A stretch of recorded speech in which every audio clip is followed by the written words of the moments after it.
Hey guys, welcome back to the channel. This is part 1 of our story. If you like this what if story and want to see part 1, let me know in the comments below. Before we start, don't forget to like, subscribe, and share this video with your friends. Also, check the description for more great content and my playlist. This story was posted by chileteagagsis on Wattpad. Now let's start. You're weak. We're going to have to fix that. Those words became a constant soliloquy in my life. I'd chant them like a mantra every morning before training with the 𝐻𝐻𝐾 assessment personnel. I was determined to make sure the words were ingrained into my being until they became a reality. I shifted from one foot onto another, carefully watching the way Myra, my fitness mentor, tiptoed around the rock shield molded around my body. Immediately, I felt her muscle manipulation quirk target me, shaking my limbs until I collapsed along with my shield. Sighing, I heard her announce, "Oh, that's it. Get up and go get ready, he should be here within the hour." With that, I fled to the nearest locker room, showering in a rushed manner until I scrubbed off every inch of dirt from my body. As I shuffled back to the storage cubicle housing my clothes, I caught my reflection in the mirror. Tossing on my clothing, I scrutinized my caramel brown skin tinted with burning pink patches because of the intensity of the frigid, cold water. My plain brown eyes portrayed no emotion. I had perfected the blank stare since I was 12 and I refused to resort to fake pleasantries. My classmates from middle school used to tease my appearance, reminding me that I was ugly whether my demeanor was happy or hostile. Since then, I kept the same stale look, ignoring the way my mother would scowl and yell at me to stop looking like my father. All done. I turned to find Myra standing by the door, a bored expression donning her face as she studied my body. It was littered with mild-looking scars, bruises, burns, and scrapes to signify the year's worth of horrid training I had to endure to mold my body to their preference. Yes, with my response, her blue eyes found a crevice to look at while she droned on about how I needed to dedicate my mind, body, and soul to becoming one of the greatest heroes the world has seen. Their sole purpose for facilitating the usage and strength of my quirk upon its late discovery was because they placed their faith in my success. They needed America to have representation in the surplus of amazing heroes that stemmed from Japan.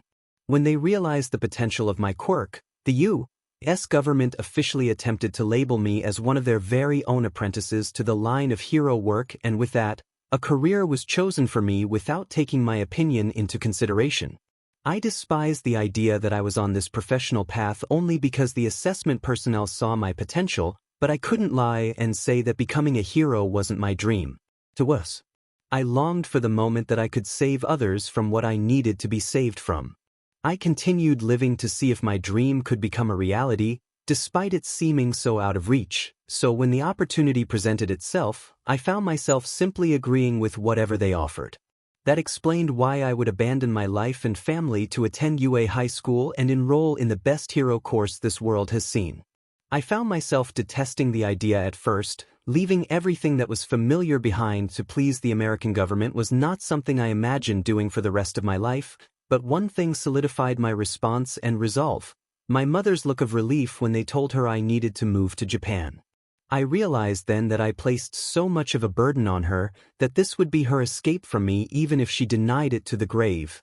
It was the chance to prove to my mother that she didn't have to secretly long for a different life that excluded my existence. I couldn't blame her. Her paranoia and grief of having me as a child took away the happiness she deserved. Raising multiple children on her own with a low income proved to be difficult, but she handled it graciously as she would try and say how everything would work out in the end despite our struggles. I couldn't believe her though because the look in her eyes told me otherwise. When U.S.QAP also added monetary benefits for my family because of what I agreed to, I was certain that this would benefit them in the long run. If leaving the country could allow her to lower her guard and experience peace while removing financial anxiety, then I would accept the solution with no complaints. All of these thoughts brought memories I tried to ignore as my childhood attempted to rear its ugly head. Dismissing them, I went about the rest of my evening preparing to meet my new teacher, Shota Aizawa. I was told that he would arrive to the U.S. and accompany me to Japan, and from there, I'd be living with him until I graduated. The idea had unsettled me at first, living with a stranger in his early 30s, and a man at that. Yet, the government and hero commission from Japan assured that I would be residing with a great hero who would bring no harm my way. With reluctance stemming from myself and my mother, I agreed on the condition that if I felt uncomfortable, I would return home immediately. Earlier today, my two sisters reassured that I would be happy and thrive in a new country with new people, both claiming that I'd forget all about them. I knew they were lying in an attempt to soothe me as I gave them their brief goodbyes before continuing on to the rest of my training before my new teacher, Pro Hero Eraserhead, arrived. With that in mind, a deep voice brought me out of my trance. "Hello, I'm Shota Aizawa. I am your homeroom teacher and you'll be living with me for 3 years. I hope we can get along, but I'll keep my distance and just help you focus on becoming a hero." Well, that was to the point, I thought in amusement, eyeing his disheveled, exhausted appearance and bags to match with the lazy, black eyes. He scanned me briefly with a relaxed expression before turning to address my mother that arrived by my side. "I will make sure your daughter is successful at UA and protect her when it's needed. She's in good hands." As they continued their own conversation, I eyed him, searching for deception within his words but found nothing. He seemed a relatively honest man. I came to the conclusion that he held no ill intention. The only notable thing about his demeanor was that he was weary of my presence. I could tell by the way his eyes flitted towards my face, trying to gauge how I felt. I ignored it and took in his appearance. His towering height gave him an aura of intimidation. The tied-back bun with a simple all-black outfit covered with a scarf only amplified the impression. Meanwhile, my mother ended the conversation with a nod, her eyes filled with tears as she handed Mr. Aizawa some paperwork needed for my dismissal from America. All my luggage had been gathered and sent off to his residence earlier this week, so I was the only thing that needed to be taken to make my departure complete. With that in mind, I glanced at my mother, signaling that we needed to say our goodbyes. She shuffled towards me, a resigned look adorning her face as she stared at me, lacking the coherent words to describe the fact that I was most likely never going to live under her roof as a child again. I felt my heart give the same painful tugs that it had been doing since the 𝐬𝐻𝐼 personnel stated my upcoming leave, but I ignored it and wrapped my arms around her small frame. "I love you. I'm going to miss you, Mom. You know I'll be okay, and if it doesn't work out I'll come home right away. You can trust that I'll become the best hero you've seen and I'll make you proud of me," I said, listening to the way my voice cracked on the last words. This was one of the lengthiest things I've said within the past year, only choosing to express my thoughts and words with glances or small gestures. My mother never failed to understand me though, and her reply was to smoothen my hair and flash me a reassuring smile that implied that she believed me and would place her faith in my future that strayed from my life here. "I love you so much. Promise to text or call at least once a day or I'm kicking your butt. I'm trusting you to be okay, Florence." She too was a woman of little words, only saying what needed to be spoken aloud and leaving the rest for me to deduce on my own. Before she could see the tears threatening to escape, I gave her a brief kiss on the forehead and walked towards Mr. Aizawa. "Wait."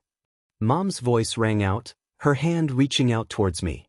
I looked back to see her tossing a bag in the air, knowing I'd catch it. "There's a letter in the bag, read it when you get settled in, okay?" she asked, reflecting a look of a wounded dog before masking it with her infamously appealing smile. My heart screamed in pain, but I alleviated it with a single nod towards my mother and a final, "I love you," shuffling towards the car that my new teacher sat in casually. I sighed, settling into the seat and peering out towards the window as her figure faded from view. I immediately felt regret, wishing that I hugged my sisters longer, told my mother how she meant the world to me and I didn't want to leave her. How I wanted her to beg me to stay or tell the U.S. government that I didn't need their control on my life to become a hero. So many things left unsaid, I thought, finally allowing my eyes to meet Mr. Aizawa's. He looked expectant, but I couldn't figure out what he was waiting for. "Call me Shota when we aren't in the classroom, there's no need for constant formalities, Reyna." Mr. Aizawa, "Well, Shota," said. I tilted my head once to show I was agreeing and watched as his face morphed into one of disapproval. "Why aren't you bawling right now? Shouldn't you be freaking out that you're living practically on your own in a foreign country, leaving behind everything you love. He elaborated with an almost dull tone, and I finally understood why he looked bothered. He was expecting me to display the turmoil I felt inside, but I refused to. I made a promise to myself while I said my farewell to my mother. I will no longer lose anything after I arrive in Japan. I will not be weak anymore. I promise I will be enough as a hero and as a person. With that in mind, I simply replied, I don't need to show how I feel. I'll be okay, but thank you, I appreciate the concern, never wavering on the blank expression my face portrayed. His eyes blinked before understanding dawned on him.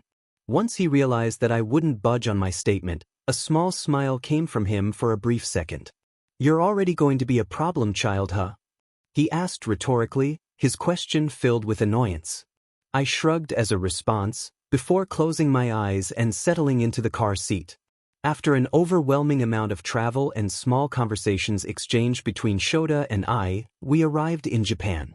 Immediately boarding a train towards the area that Mr. Aizawa lived in, I felt myself settling into the late night that was engulfing the city of Mizurufu, brilliant city lights reflecting off of random people's faces. Hey, kid, you want anything to eat or drink? No, sir, I think I just want to sleep. School's tomorrow, right? Yes, I'm sorry you can't get much sleep, but tomorrow will be a simple day, so don't sweat it. Okay, sir, thank you for allowing me to live with you, I really do appreciate it. I felt the need to show that I was appreciative for having him step outside of his comfort zone and housing a random U.S. transfer student that's not a truly likable person. I carefully watched his reaction to my words, his eyebrows raised before he tugged down the scarf that covered the lower half of his face. Kid, I already feel like you're way too harsh on yourself. Take it easy, and I have no problem being your temporary guardian. Also, I told you to call me Shota.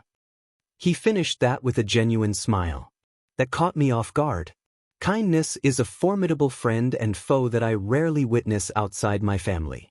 Having this man demonstrate his hospitality despite my empty stares and passive voice pitted an odd feeling in my chest. I could only blink and look down, feeling my face finally contort into one that was attempting to display how I was grateful. I felt him lightly tap my head and notify me of our arrival into his neighborhood. After exiting a train and walking a short distance, we arrived into a home nestled in between a quiet area cascaded in trees. As we entered, Aizawa reached for 𝐬𝐻, illuminating his home in a soft glow of yellow hue. His house was designed to look like a mixture of a comforting cabin and an office space, as his living room was littered with paperwork and folders scattered around. I glanced towards his kitchen to see a small, sleek black table with 3 chairs as it led to the cooking area. In between the living room and kitchen area was a hallway branching out to a staircase and 2 rooms further down the hall. I surprised myself by slightly tapping Shota's shoulder. As if reading my mind, he said, "Your room is upstairs and you have your own restroom too. The 2 doors on the left are all yours. My room is downstairs, so you have a floor of privacy to yourself." Before I could respond, he continued, "Here are some ground rules. No staying out late, you can only stay out for 30 minutes after it gets dark. If you invite anyone over, don't let them know I'm your guardian. Keep it clean, don't go into my office without permission, and you're free to do whatever you want as long as you're safe and not in danger or being an idiot. I respect your privacy and you respect mine, even though I don't think we'll have an issue with that. We'll eat dinner together every now and then, but I'm out on night patrols for the most part. Here's 2 numbers you can call if you need to go run errands or feel lonely. If you need anything, just ask," he finished while handing me a paper as I saw 2 numbers scribbled lazily on them. One had Hisashi Yamada written above it while the other had Namuri Kiyama written below it. "Thank you, and I understand your rules. Don't worry, I won't break any of them," I stated, tucking the paper into my pocket. "All right, go to bed, and be up on time to eat breakfast and to walk to UA. Good night, Reyna." He finished, giving me a slight tap on the shoulder before walking to his room. I said my good night as well, before shuffling up the staircase, already feeling the need for sleep setting in. As I opened the door to my new bedroom, I scanned it to briefly find it filled with boxes of my personal belongings. Too tired to put anything away, I only collapsed in bed, setting my alarm on my phone for the morning and notifying my mother of my arrival in Shota's home. I couldn't leave the bed after that, only staring out the second-floor window as the moonlight provided a source of light for me. I attempted to participate in some sort of self-reflection of yesterday's and today's events but found nothing to mull over. I sighed, realizing that I would deal with the negative emotions brewing tomorrow after school rather than right now. As I felt myself drifting into a temporary oblivion, I had the urge to drown the burning curiosity of what school in Japan would be like. Hope it's nothing like middle school, were my final thoughts as I succumbed to my much-needed sleep. What's all this? Shota asked me the next morning, gesturing towards the plate filled with bacon, eggs, and pancakes. Oh, I just thought you would like breakfast, I said in a simple manner, while sitting at the table and beginning to poke at my singular pancake coated with syrup. Thank you, Reyna, he replied, digging into his meal while we both continued to eat in silence with the occasional comment or two. When I finished washing the dishes, I grabbed my book bag and slipped on my simple black sneakers, attempting to smooth my skirt enough to cover more inches of my legs. Why are we required to wear skirts, sir? I feel in the mood to wear breathes, I muttered, nearing Shota as he grabbed an odd and large yellow bag. I don't make the rules for the school, kid. Also, don't try and isolate yourself. It's not a bad thing to make friends, so don't ruin it by being awkward. His blunt tone made me wince internally. Am I really that awkward? Yet I knew the answer. Socializing was not my strong suit, and I made that clear by the short, clipped sentences I'd speak often and the way I wrinkled my nose if anyone came too close. I settled for a simple, fine, and exited his house since he said I needed to avoid suspicion of living with him by arriving to school before he did. Before I could fully walk out the door, I heard him speak a command. All my students had about a month to befriend each other. Your late arrival puts you at a disadvantage, so try your best. Make at least a friend today. Walking to school was fairly simple and relaxing. I admired the appealing scenery of the trek as the trees blurred into mesmerizing shades of green and deep brown. The sun was shining softly, piercing my skin enough to embrace me with its warmth. As I neared the school and grass shifted to sturdy pavements, I began to notice students with the exact same gray coat as mine sending the occasional look my way. I realized then that I looked blatantly foreign and that probably interested them of my presence. I ignored the urge to run back to Aizawa's and curl into a ball and marched past the blue arch with the gold letters, "He," placed directly overhead. I had to admit, the school was appealing. Rather than looking at the students I walked by, I kept my eyes focused on the two crystal-clear buildings that reflected the sky. The design of the school relaxed my unsettled nerves, and I entered one building that would designate where to head to for my class. I groaned as I realized the classroom was a few buildings up. I despised elevators. The sinking feeling as the mechanism moved me up or down always forced me into an embarrassing crouching position as my breathing became rapid. As I neared it, I told myself, "Grow some ball, you coward." That seemed to silence the smaller voice in my head that shrieked with panic. Stepping in, I clicked the button to close the elevator door, refusing to allow anyone to enter with me. It was too late though. I watched in annoyance as a large, fair-skinned hand jammed in between the two doors right before they shut and in entered a boy with blonde tufts sticking out in random directions and an angry look plastered. I sighed, shuffling towards the corner of the elevator to distance myself from him as much as possible. He seemed to notice though, and his eyes flickered to me with a brighter anger. "What the F is your problem?" he snapped, and I couldn't help the way my annoyance grew. I briefly recalled the last words Aizawa said to me before I left his house and decided to disregard that advice as I stared at the flickering buttons and ignored him. "Are you deaf or just stupid?" His voice grew louder and I had to suppress the urge to roll my eyes as I never removed my gaze to take in his appearance. I mulled on what to say to him before finally settling on a simple sentence. "Neither. I have no interest in talking to you." I wasn't lying. I had no time to associate with people who reminded me of those that bullied me in middle school. My reply seemed to piss him off though. He yanked my shoulder and yelled directly into my ear. "Do you want to fight? 'Cause we can." A part of me wanted to smile at his matter-of-fact tone, but I decided against it and exited the elevator right when the door opened. He continued to yell at me some more, maintaining his pace right at my heels as I searched for my homeroom. If this guy touches me again, I suppose I am going to have to fight him. Right on my first day too. I stiffened as he roughly gripped my shoulder blade again. "Keep your paws off me a minute," I said quietly while shoving his palm away. This must have triggered him in a way, as his yelling only increased. Is he some sort of stalker?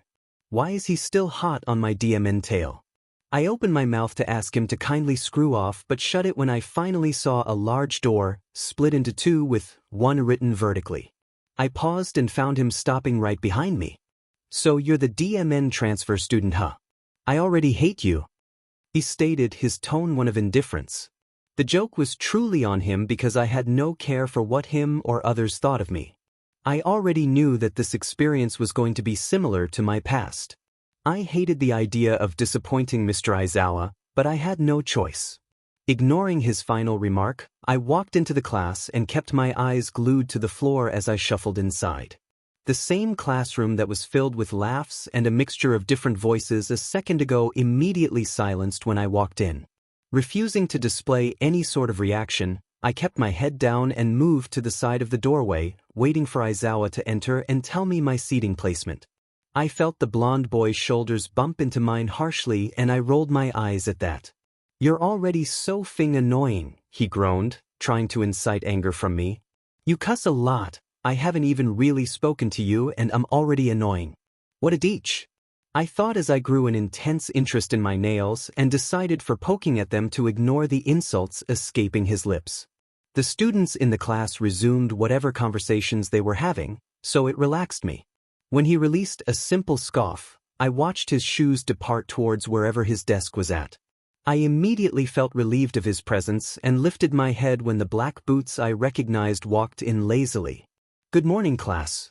Reyna, introduce yourself. You have 5 minutes to say whatever you need to, then sit down and we'll fully start class." He gestured for me to walk towards the front, and I did, ignoring the stares that drilled into my head. 5 minutes?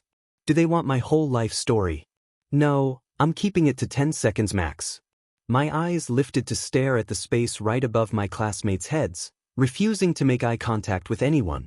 "Hello everybody, my name is Florence Reyna. I am an American transfer student." What else could I say? There wasn't much to my introduction, and I felt like a deer caught in brightly lit headlights. I decided to add something polite as I finished it with, "I hope we can all get along." I looked towards my only source of comfort, meeting Mr. Aizawa's eyes and hoping he understood what I wanted to ask.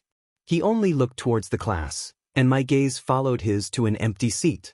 It was a desk between a boy covered with freckles and green curls, and a boy with sharp-looking red hair and a shark-toothed smile.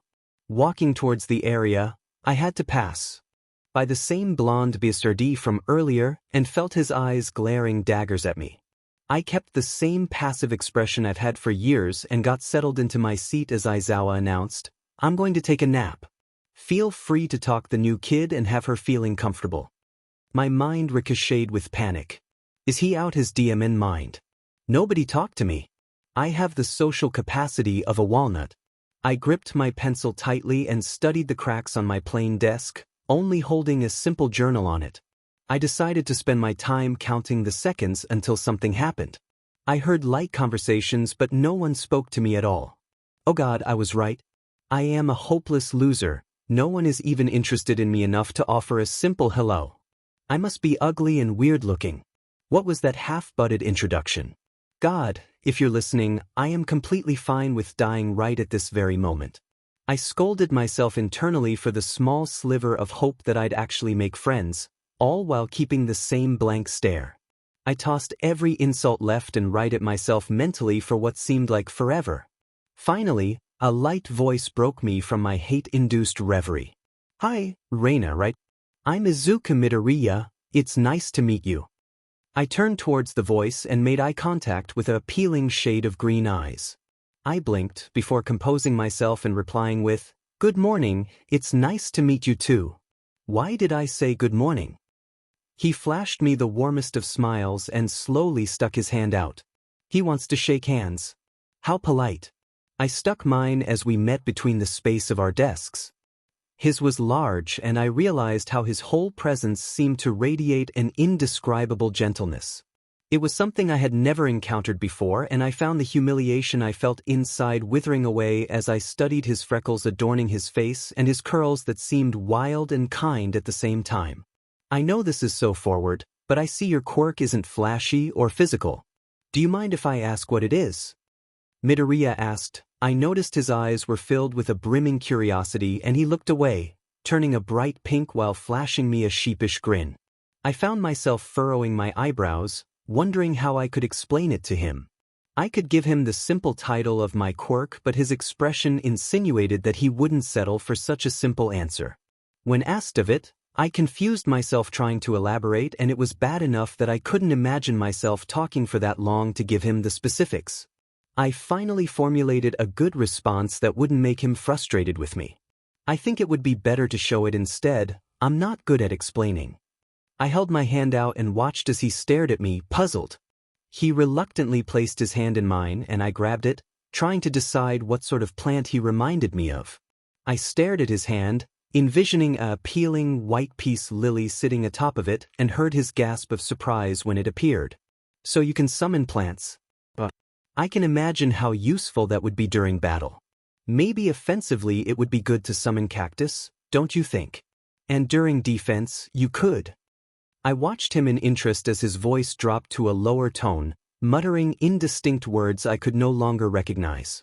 I didn't feel like snapping him out of his concentration as he grabbed his lips and tugged on them, only inciting more incoherent sentences to come from him. Shut up, you dumb nerd, the angry blonde hissed from in front, and Midoriya seemed to snap out of it, shooting me an apologetic gaze.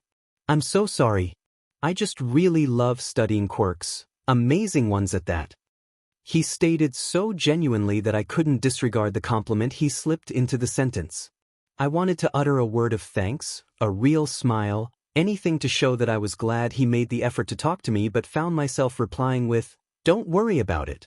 That thing you did wasn't annoying, and that's only the gist of my quirk." I don't know why I said that instead, but he seemed happy with it and shot another question my way. Why did you make that plant appear? Is it the one you're most familiar with? It just came to mind. I couldn't tell him the truth. He would think I was weird for immediately associating his demeanor to that plant, and I was much too prideful to admit that it was my first time summoning it. Midoriya tilted his head, but decided to say nothing more. Luckily, before the silence could get awkward, I felt someone tapping my hand lightly. Turning to my right, I saw the red-haired boy from next to me lean closely and grab one hand with both of his. Your quirk is so manly. I'm Ijiro Kirishima. He flashed a large smile, hand still wrapped around mine. I said a quiet, "Hello, Kirishima. Nice to meet you." Immediately, I was caught off guard when two pink arms wrapped around me, moving me side to side as I heard a girlish squeal. You're Latina, aren't you? You're so hot. Make roses for me, will you? Can we be best friends? We are best friends already. You'll love me, I promise. Call me Mina. The girl with black mascara and golden pupils kept her vice-like hold on me and sounded overly excited for the time of the morning. I couldn't help the happiness that was beginning to bloom in my chest. 3 people already talked to me, and they all seemed sweet. Especially this loud and seemingly carefree girl. Wait, I didn't respond to her. Hi, Mina. Sure. I was agreeing to her offer of befriending her, and her girlish voice only raised with more excitement. With that, more students began to surround me and introduce themselves one by one. There was 𝗀𝗀𝐴, the black-haired boy with an infectious grin. 𝐬𝐿𝐴, the frog-like girl who insisted I called her Tsu. Momo Yaoyorozu, the tall, appealing girl who spoke with an air of formality. Achiko Uraraka, who had the pinkest cheeks and seemed so adorable. Even a two-toned quiet boy named Shoto Todoroki calmly introduced himself and said he found my quirk interesting. Tenya Ida, who introduced himself as the class representative and mused on about how he couldn't wait to see me excel in class. As the first part of the day went on, people would say hello and state their names during breaks of our classes, always shooting a friendly smile or a shake of the hand. 4 students stood out to me in particular. Izuku Midoriya, the freckled boy and the first one to speak to me who would shoot me comforting looks throughout the morning. Kyoka Jirou, the pretty girl who was just as quiet and short as me, only turning a bright pink when her hand met mine and offering to show me different music. Denki Kaminari, who was friendly, but also seemed nervous and kept staring at my face intently. The final person was the angry blonde who didn't introduce himself, only turning diagonally once to send a scowl in my direction. Kirishima told me his name was Katsuki Bakugo and apologized on his behalf for his behavior when we entered class. Despite the relief and joy I felt since they all began talking to me, I couldn't reflect their pure smiles. It was a few years, so I knew the muscles in my face would not fare properly with my mental request to look welcoming. If I attempted to contort my lips upwards to demonstrate how I currently enjoyed my class's presence, it would definitely scare them off. With that in mind, class was dismissed for lunch and 2 different sets of hands gripped mine at the same time. I watched as Midoriya and Mina stared at each other. Midoriya released my hand and mumbled out an apology as Mina said, "She's mine today. She can eat with you tomorrow." Beginning to drag me off towards the cafeteria, I could only look back at the green-haired boy and nod at him, trying to express that I would sit with him tomorrow. He returned the nod with another warm smile, and I turned away to walk next to Mina as she began explaining her quirk to me. Lunch went by with the girls asking me different questions. I responded as much as I could without feeling awkward. I sat next to Jirou, and she offered a small smile but only said a few things here and there. I wasn't used to the loud and hectic energy the girls presented with the various conversations going on all at once and found myself picking at my food to tune out the roaring energy of the general cafeteria. I looked at Mina, hearing her tell Momo and Uraraka a joke to which they both laughed loudly. I glanced back down at my plate to see a single chocolate placed on an uncovered portion of styrofoam. I hummed, looking to see who placed it there before my gaze settled on Jirou. "Did you give me a chocolate?" I whispered, leaning towards her so she could respond. She nodded, offering an earphone to me. "Does the noise bug you?" I gave her a nod of my own and she softly tucked in an earbud into my ear, a song with loud guitar to drown out the noise. "Thanks, Jirou," I said, and she looked satisfied with my now calm expression. I ate the chocolate she gave me and began to indulge in the heavenly taste of the food that Lunch Rush prepared. When lunch ended, we headed back to class to prepare for the afternoon lessons as Kirishima was listing off the different workouts he partakes in. Aizawa entered with Midnight, a appealing hero who was known for flaunting off her appearance. "I have an announcement to make," he began. I grew nervous when his eyes settled on me. Florence never had her assessment since she arrived a month late.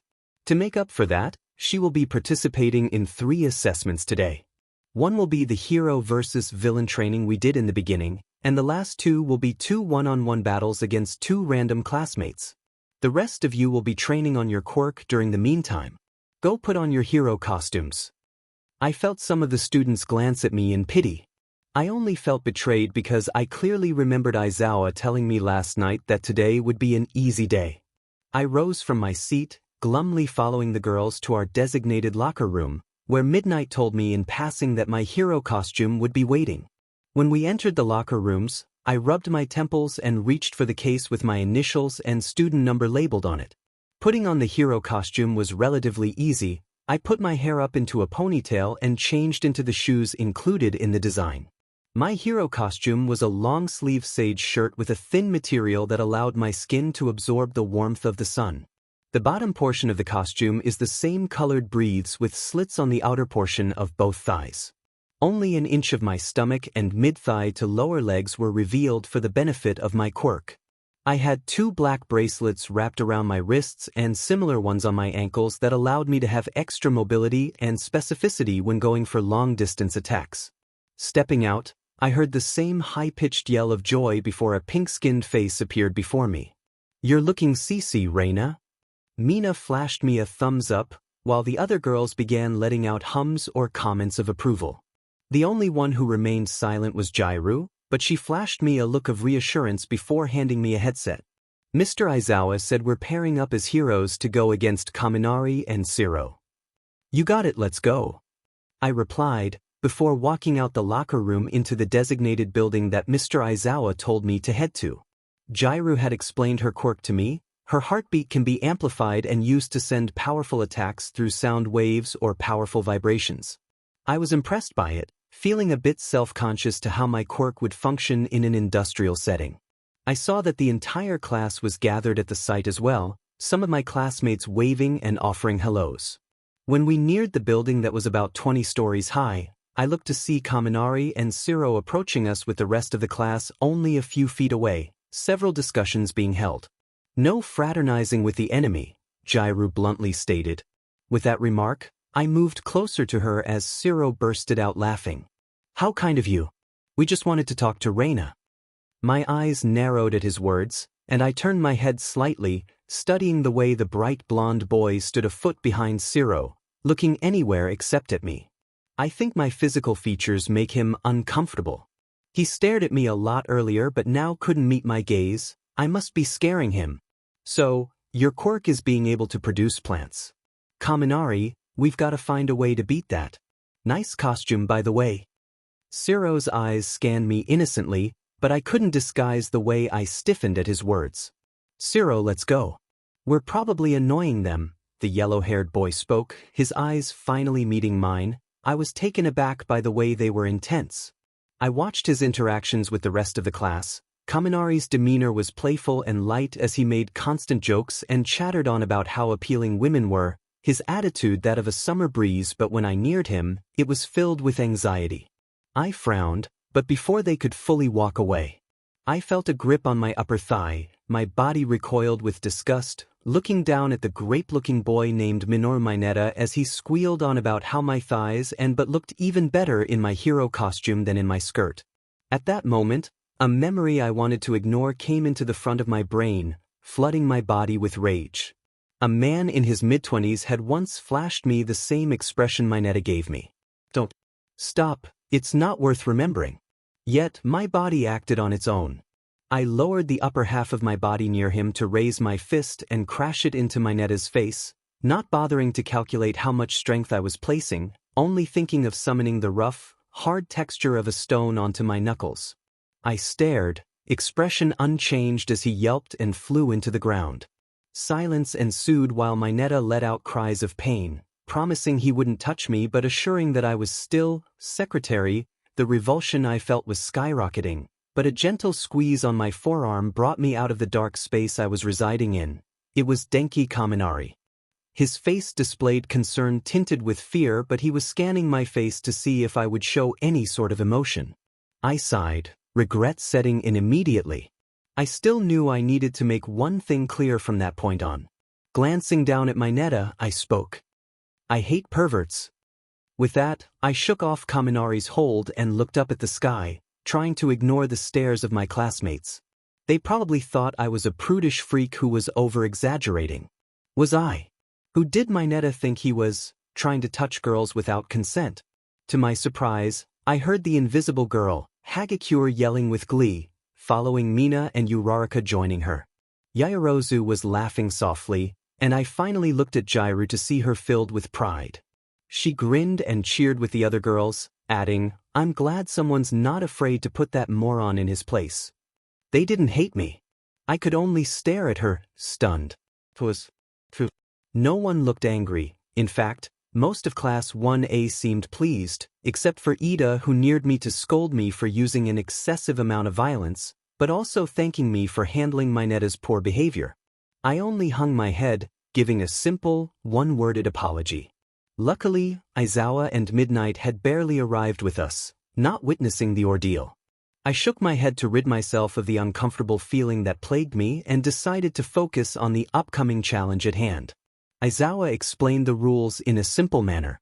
Jirou and I were the heroes who had to touch the item that Kaminari and 𝐬𝐻 were housing at the top of the assigned building, and we were free to use our quirks to our capabilities, as long as we didn't severely harm one another. As Jirou and I headed to the entrance of the building, being told to wait 8 minutes before entering, Kaminari came up to me. Ignoring 𝐬𝐻's protests, he leaned down and looked me dead in the eye.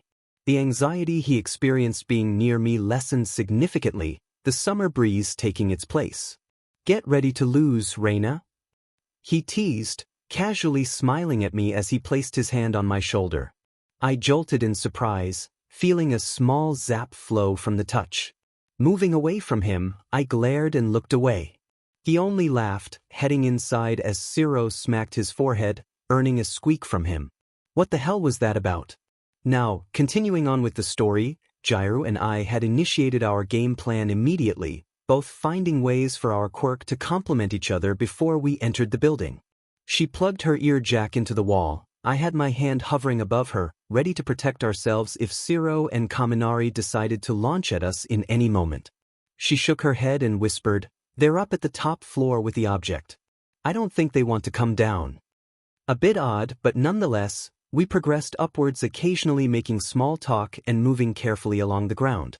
Jirou explained that 𝐬𝐮𝐬𝐽's quirk was projecting tape from his elbows. He was efficient at offense and capture. She mentioned how Kaminari's quirk, electrification, was powerful, yet he could only hold out for so long before becoming short-circuited. She giggled at that part. I figured she must have found his setback amusing. I occasionally checked the status of my quirk by producing small violets as we moved on higher grounding before making a stop to the entrance of the top level. "They're waiting for us, I think. Should we just barge in?" she asked, eyeing me skeptically. I nodded. We had no other choice, and I could instantly move Jirou out of their way or encase us in vines if they attempted to use their quirks. With that, we ran in, hearing 𝐬𝐮𝐬𝐽 yell, "Get them." I looked around at the relatively empty room. The only notable objects were 𝐬𝐮𝐬𝐽, Kaminari, and this huge rocket-looking thing. I ran towards it with Jirou following closely, but felt the hair on my arms raise as a signal. "Shoot." I wrapped both arms around my partner, creating a wall of vines just by thinking of them as it projected from my wristbands and absorbed most of the electricity user's power. "DM it."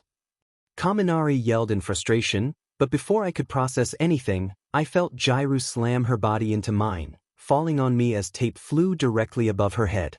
That was close. I raised my hands and pointed to 2 areas, one above each person of the opposing team. "Come on, stupid stones, appear anytime now." Luckily, they did, and I watched as the hard rocks slammed into their heads, resulting in their cries and creating an onslaught of electricity and tape charging at Jirou and I simultaneously. I didn't bother to think about anything but shielding her. I yanked her arm roughly and towed her alongside me, letting thick vines wrap around her. Running towards the object as 𝐬𝐮𝐬𝐽 yelled in anger, I grabbed Jirou's waist and launched her in the air using the strength and sturdiness of a boulder in mind, watching her land perfectly as she released a war cry of happiness. I hadn't realized that in those few seconds, Kaminari released his voltage anyways, and I soon felt a sharp current running through my body. "See, this really hurts." I groaned, my knees hitting the floor as I could do nothing but feel the sharp jolts flow through my limbs, making me feel as if I had been placed in a microwave. It vanished after 3 seconds, and I heard a yelp as Jirou yelled, "Are you that much of a sore loser, you moron? We won and you still electrocuted her." She was angry, but I didn't mind. I realized that he must have had his offensive tactic in motion without realizing we completed our goal.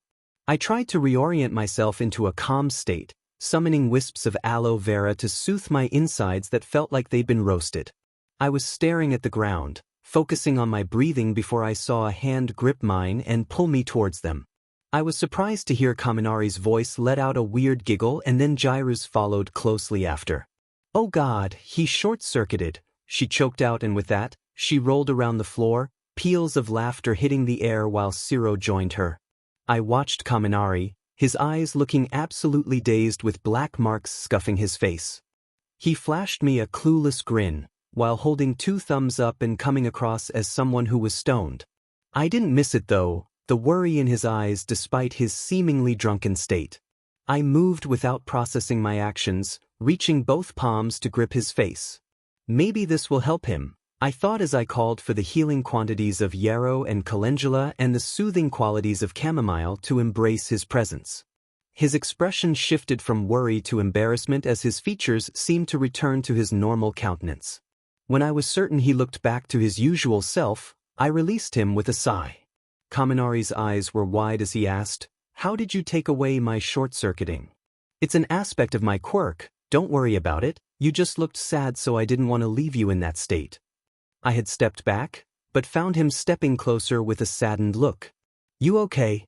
I questioned, watching the way his face contorted to a pout, looking as if he was about to cry. You're the first person that doesn't laugh when I short-circuit, he said quietly, and my heart squeezed in sympathy.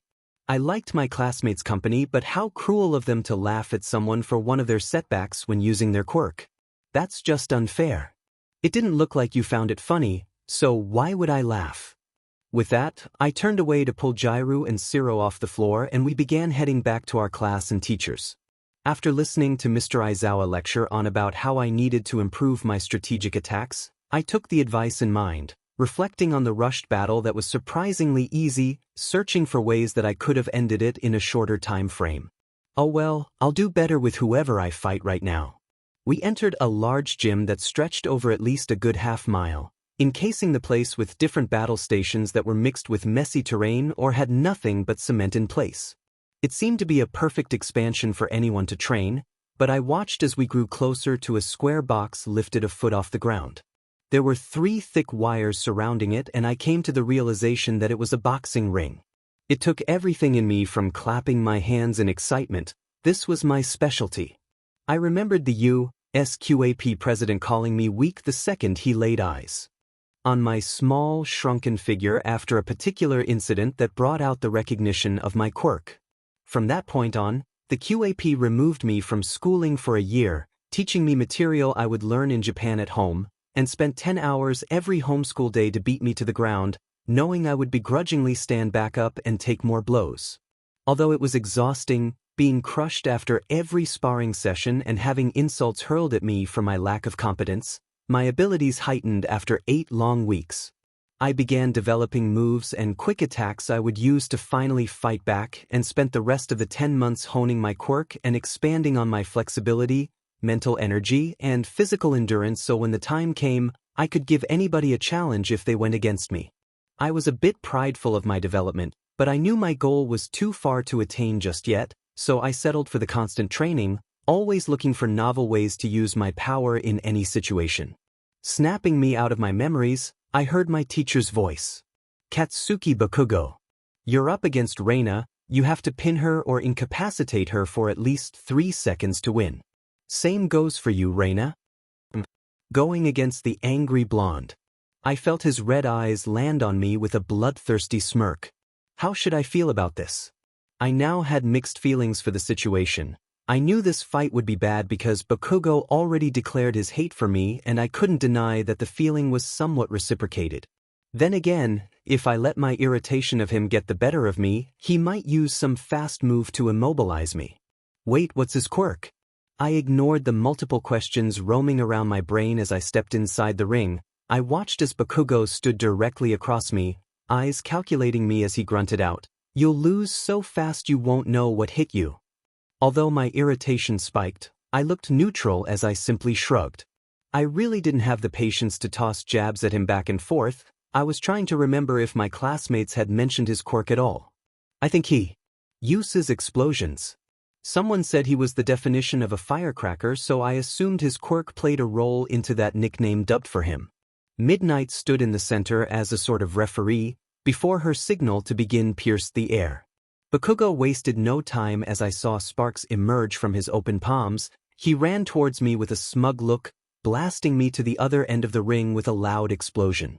I ignored the way my ears rang, and felt a vine recoil in my leg, preparing to wrap around his body. Debating whether to add thorns to my green extension, he yelled out, "Fight me, you annoying brat." Ever the demanding. I decided to abide him, shooting out the vine to wrap around his legs, causing him to fall over as I used the opportunity to kick him roughly in the head. He barked out a laugh, and lifted his palm backwards, projecting another explosion that once again sent me flying. That's a great quirk. It's too bad the explosions really didn't affect me much. Every time he shot one off, I summoned large palm tree leaves to block the heat and fan the smoke away. It seemed humorous, randomly large leaves appearing out of nowhere as I beckoned slabs of granite to go flying in his direction. I knew one successfully landed on him when he released a wounded grunt. I used the opportunity to approach him and grip his wrists, using thorny stems to wrap around them as I sent my knee into his chest. Stumbling back, he shot me a go-to-hell look. I made a mistake. I didn't back away quick enough and hissed when his fist connected to my face, leaving me stumbling as he added a strong explosion so my cheek burned immediately. I touched the tender area of my face, applying aloe vera leaves while shutting my eyes, trying to regain my focus and strength. 𝐴𝐻𝐵𝐴, you got me good. I continued forward, ducking his extended arm and rolling near his side, using my fist to jab his ribcage with the stiffness of a dark-tinted stone as it coated my knuckles. He fell on one knee, affected by the impact, and finally looked at me with an unrecognizable expression. You still try to keep going, huh? Maybe I shouldn't hate you that much. The hell? Was I hearing right? Mr. Prick wanted to suddenly talk nice. I'm sure he was just trying to distract me, because the next moment another explosion rung by my ears, causing a scowl to morph on my face as I backed away. The anger I was experiencing was allowing me to move faster. I kept shoving the toughest stones I could conjure at an intense speed, all while focusing on the trajectory. If I targeted his arms and head while using vines to force him to fall or be thrown, I could tire him out. I moved in and out of his line of vision, trying to use the smoke as a screen where he couldn't determine my next attack. His raging screams increased the more I became successful, but I felt my body prickle with the numbing sensation that notified me that I was about to overuse my quirk. I stopped and so did he, both of our chests heaving up and down as we waited for the other to make the next move. Tired already? Still haven't said a good sentence to me. Are you some Fing mouse? You can't speak. You DMN rat. Bakugo exclaimed, and whether it was his intention or not, I finally snapped. I'm not losing to you. The words were simple. I didn't yell it or lace my sentence with venom. My tone was smooth and clear, but I looked at him and finally decided to show how I felt. My brows furrowed and I narrowed my eyes as I lunged at him, his eyebrows lifted in surprise as he took a step back. What he didn't realize was that I manifested a thick, stone wall behind him and watched as I shoved 2 thick vines out, pinning him to the wall with a hard slam. Using the vine around his waist, I brought him near me and my gaze never left his as he produced explosions, anything to try and release my rigid hold. It was useless though. I had my vines lower him harshly into the floor as I jumped in the air and slammed into his stomach. My hands created stone to anchor his wrists down, rendering his quirk useless for God knows how long. Just 3 seconds, please. What? He was quiet for once, only his body contorting to move from under me as his wrists remained pinned above his head. Explosions aimed beneath the stone that encased his hands, but there was no point. I produced the stone just as fast as he destroyed them, so he remained held down no matter what. 3. A shrill whistle sounded, ending the match as nothing but silence ensued. I removed the stone from his hands, lifting myself off him as his shocked gaze didn't leave from my face. Without asking for permission, I yanked his arms upward, grabbing them tightly as his mouth opened to release curses and protests. I rapidly channeled aloe vera on his wrists due to the slashes of the thorns grazing his skin. I let go and turned to walk away before he yanked me back around. Stupid rat dash, he began, but I didn't give him the chance to finish. Stepping closer, I blinked and let the words slip from my mouth. The name's Reyna. I told you I wouldn't lose. Bakugo began calling me names, but I ignored it to match the gaze of the green hues I've grown accustomed to. Izuku Midoriya only stared at me with a thoughtful look on his face, but said nothing and turned away. At once, the girls cheered loudly for me while Kirishima screamed that I was the manliest girl he's met, along with Kaminaris and 𝐶𝐻𝐼s. Yeah, show it to him, queen. I said only, lifting my eyebrows and saying, thanks, guys, while walking back towards Mr. Aizawa and Midnight. Quite impressive, Reyna. Bakugo is ranked number 1 in the class, Midnight stated while patting my hair as a congratulatory gesture. It's not over yet. Mr. Aizawa began, scanning me up and down to see if I donned too many injuries. Can you go against Izuku Midoriya next? I blanched without meaning to. I was accepting of fighting anybody, It was always a chance to look for more ways to improve and have different quirks targeting me, but fighting Midoriya. For some reason, I felt uneasy. I frowned without realizing it, but said, "Yeah, I'll go against him." Midnight held up both of her hands, signaling that I had 10 minutes to get myself together. With that, I walked towards a cart with bottled water, and downed one in a fast gulp. Water helped my quirk recuperate faster, so I didn't hesitate while I became pensive. What plan did I have against Midoriya? He showed me his journal of heroes because he consistently studied quirks, so it was safe to assume his analytical skills were through the roof. He probably already came up with a foolproof plan to beat me. I bit my lip, assessing any opening in our conversations today where he mentioned his own quirk but he didn't. That's weird, he was so inquisitive about everyone's abilities but didn't mention his once. I hummed in disappointment, realizing I was completely screwed. As I threw the bottle in the trash, turning to walk back towards the ring, a hand squeezed mine too tightly. I pulled away in surprise and looked to see Bakugo staring at me with a calm expression. "Yes?" I asked, not really mad, only wondering what he approached me for. I decided after I won that I wouldn't filter my thoughts with this boy. He irritated me, but I saw that he wasn't condescending during battle. He gave me a good fight, and despite his insults, I understood that we both shared the same fear. Neither of us wanted to be known as failures. I could tell by the way he threw explosions in my direction nonstop and never underestimated me. That's probably because he hates you. Filtering that thought out, I patiently waited for him to respond. He took a while, glaring at the ground before saying, "His quirk, it's so dim and weird. He injures himself with it, but he packs a punch. I'm only telling you because you remind me of a stupid mouse. Too idiotic to figure it out." I lifted my eyebrows. Was this his way of helping me?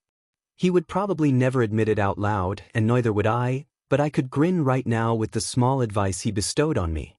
Staying quiet, I spun on my heel and walked away, but before I created too much distance, I spoke. "Thank you, Bakugo." With that, I entered the ring. Mina went up to me briefly and wrapped her arm around my shoulders while leaning her head on me. "You got this, Reyna. Take 3 wins today." With that, she departed, leaving me to meet the gaze of my final opponent. Izuku Midoriya.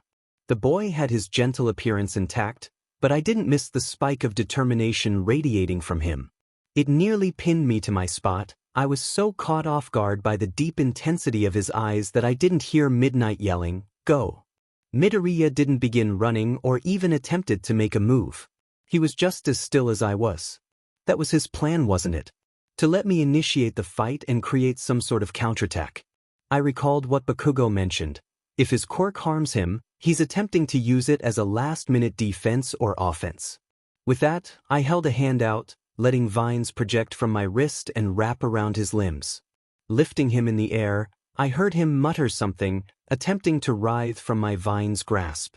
As I tried to reel him in with my vineyard extensions, I watched as his fingers wrapped around them.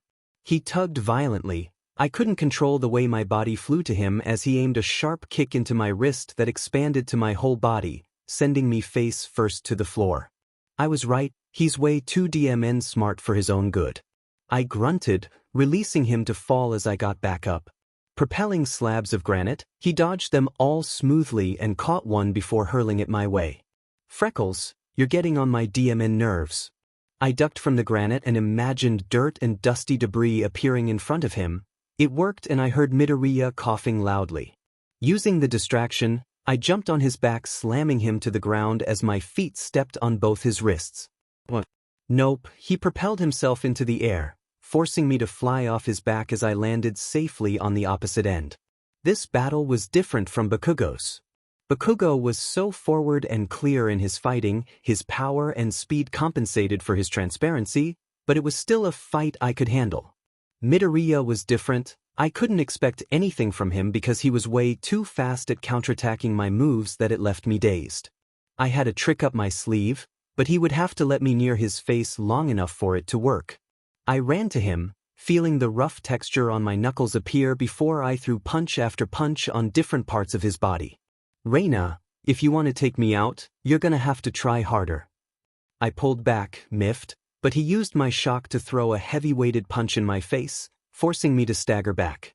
Using this to his advantage, he jumped on me while wrapping his fingers around my wrists, pinning me to the floor. I heard the counting. I shot out a thick vine from my ankle to wrap around his stomach, throwing him in the air as I quickly regained my previous stance. This fight won't end like this.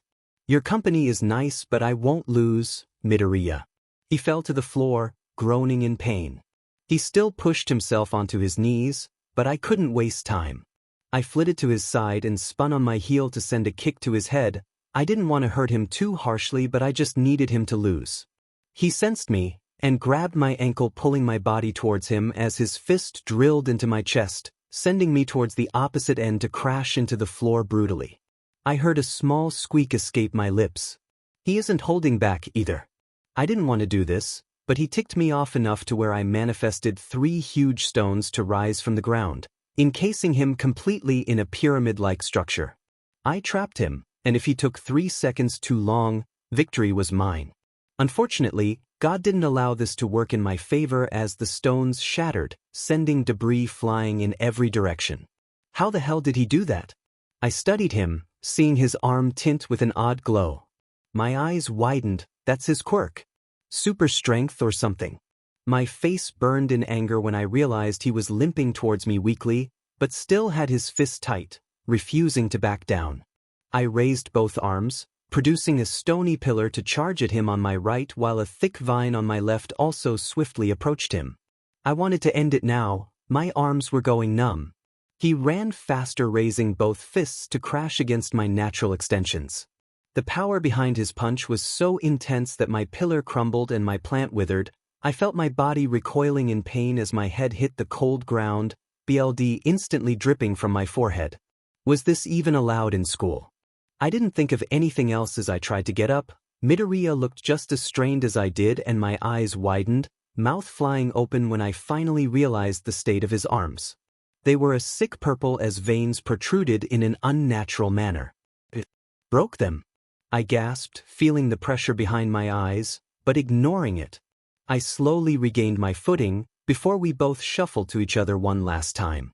You're the problem child Aizawa was referring to. I used a quick floor stone to propel me into the air as I flipped my body to face Midoriya's backside. Our bodies colliding once more, I wrapped both arms around him and became deadweight. He was flipping like a fish, trying to throw my weight off him. Reyna, I can't lose either, he whispered softly, still trying his best to be rid of me. My heart churned at his words, but my pressure on his body didn't lessen. 3. Midnight announced me as the victor. The second I heard that, I flew off Midoriya and flipped his body to where his face met mine. I heard indistinct yelling and chattering begin, Aizawa calling both our names, but I could only glare at the boy with a crooked smile in front of me. He reached to tap my shoulder lightly and say, "You won them all. Congratulations, Reyna." Screw that last win. I bit out, I couldn't help it. He hurt me. Not by fighting, but by the way he injured himself. Who recklessly throws their body on the line like that for a simple sparring session? He winced, realizing I was upset, but I ignored it to tug on his hands.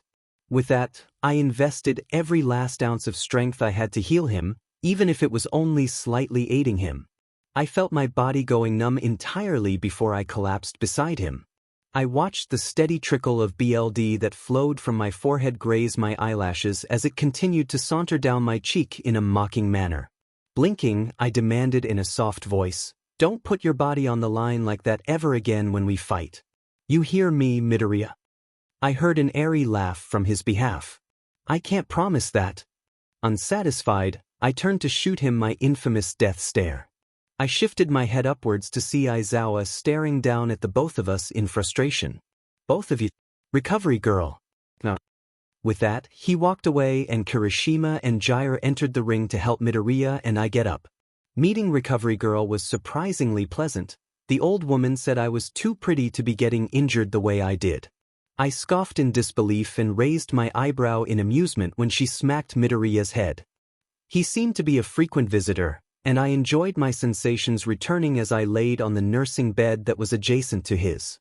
She also thanked me for healing Midoriya the best I could, saying it made handling his injuries easier. Reyna.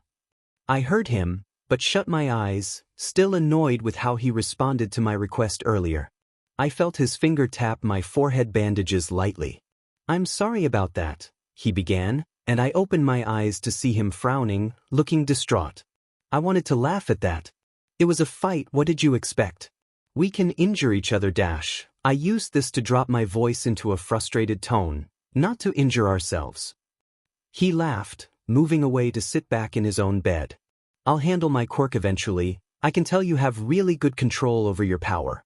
It's amazing to see, Reyna. Before I could respond, Recovery Girl re-entered and said we were free to leave. Sitting upright, I walked to Midoriya's bed, grabbing his book bag along with mine. I wasn't trying to be overly nice, but the guy obviously injured his arms and I'm not a prick. Despite his protests, I bid my farewell to Recovery Girl and left, walking towards the exit.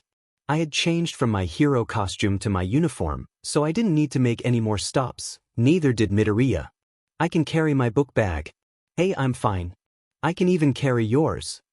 He whined, unenthusiastically. I relented, handing him his bag. He walked beside me as we exited the sun beginning to set. Already? Wow, we really overstayed at the school. I looked to Midoriya and mumbled out a quiet apology. What for? If anything, I should be the one apologizing to you. I ignored that remark and settled for silence instead. When we reached a stop sign, I felt him tug on my elbow. I looked up at him, raising a brow to allow him to continue. Thanks for walking with me. I hope your head feels better. His tone was soft. I watched as the sun illuminated his smile and made his freckles more prominent. Midoriya, what's your quirk? I asked and studied his reaction. The pupils widening slightly, the slight part of his lips, and the seemingly insignificant crease of his eyebrow. He was about to lie. Just a strength quirk, is all. His eyes darted in between mine. I played it off and showed indifference. I wouldn't push him with his personal life, whatever it was. I'm sure he was capable of figuring out himself. I shrugged, accepting his answer. Midoriya shook it off and gave me a bright grin that let one side of his lips lift higher than the other. See you tomorrow, Reyna. Nodding, I began to walk away but paused. Florence. Call me Florence. You need to be careful today. Who was that? I glanced around, surprised to find myself sitting on a black carpet, staring into a dark abyss and seeing nothing but the texture of what I sat on. Please trust me. Look out for yourself, the others will be okay. What the hell are you I was cut short, feeling a liquid slip from my mouth. Is that BLD?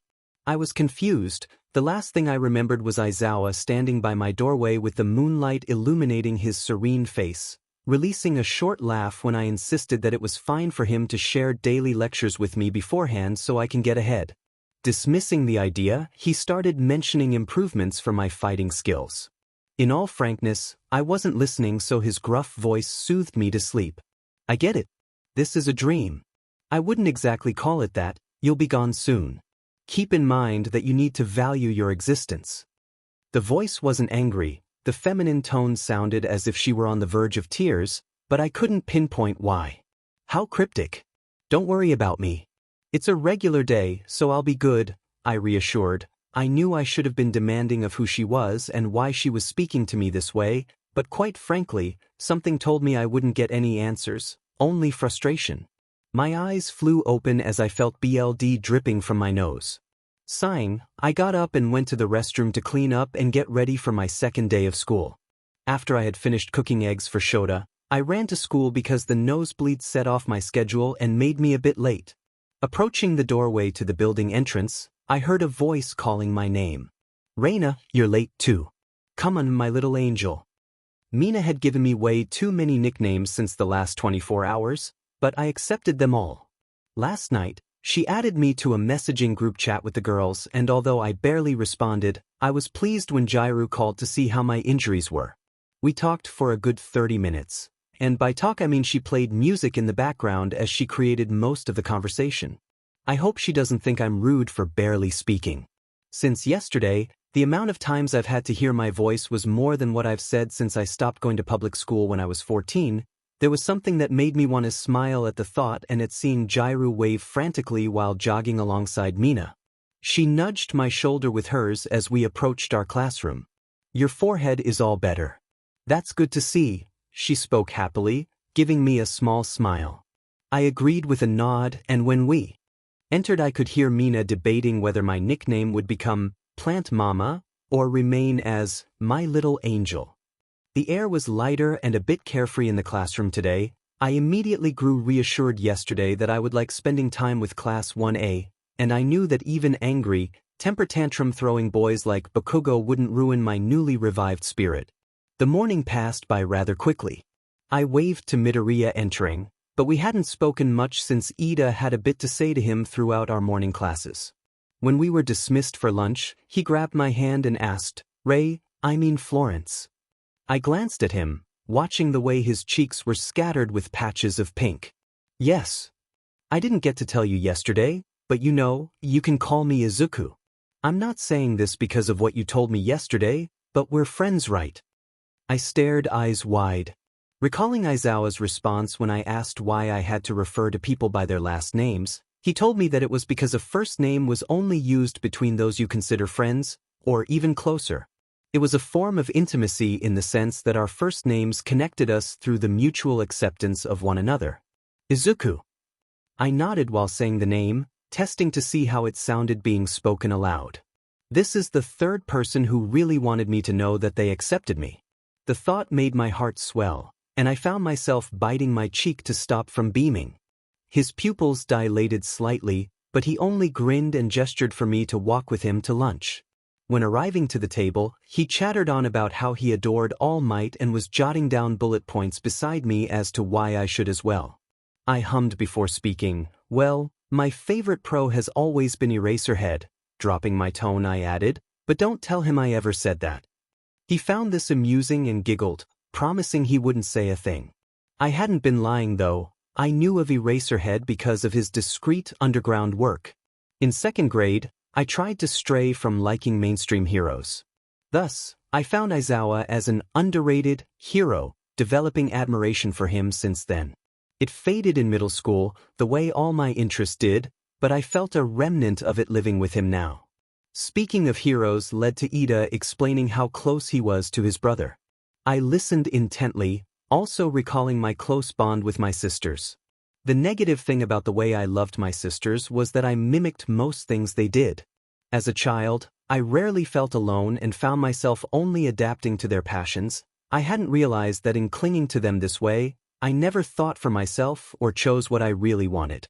My occasional moments of independence were torn when I was 9, but I didn't feel like recalling why. While giving Ida my orange juice, I leaned near him and said, "I think it's cool that you admire your brother so much." Leaning back to a relaxed position, he scrutinized my expression. "Say, Reyna, do you miss your family?" Ida questioned with confusion. I frowned. "Of course I miss them. I called them all yesterday, but they explained that they were too busy to talk thoroughly."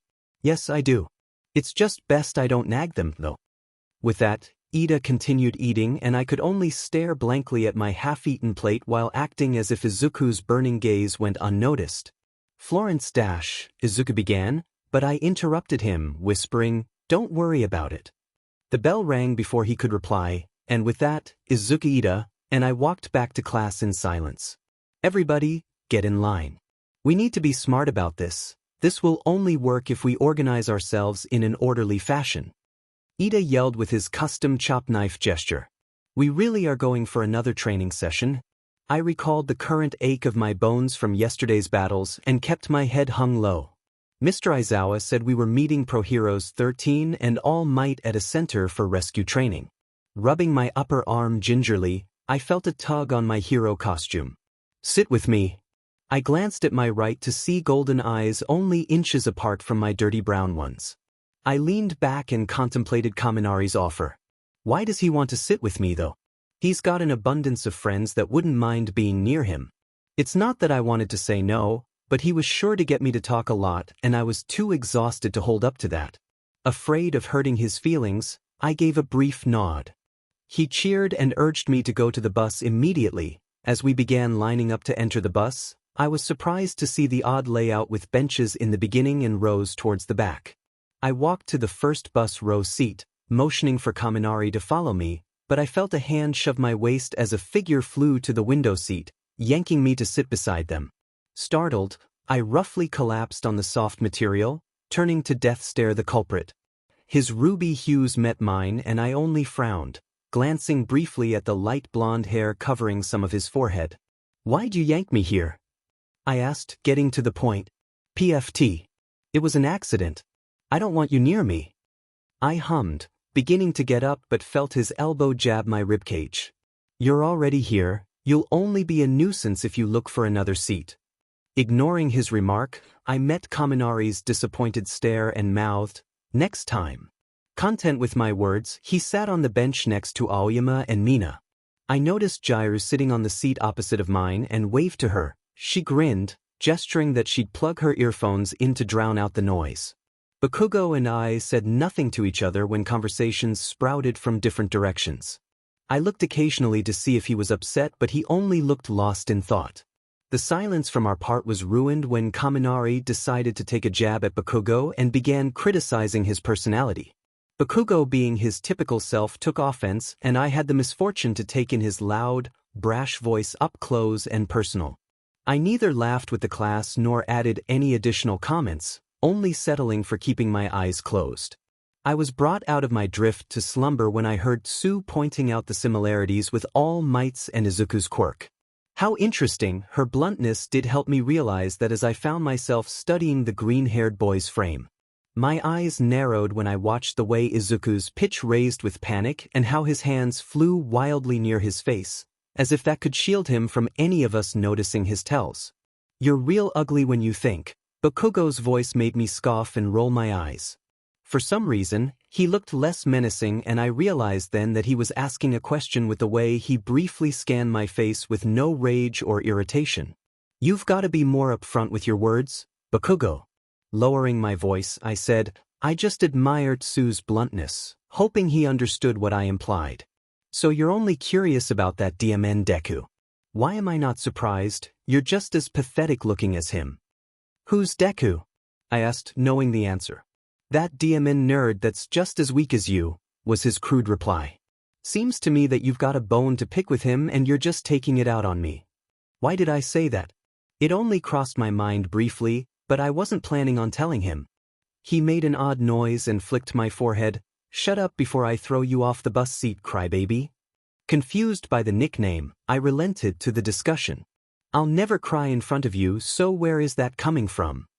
Ignoring the question, he demanded, "Is that a challenge to make you cry?" "'Cause I will, ugly rat."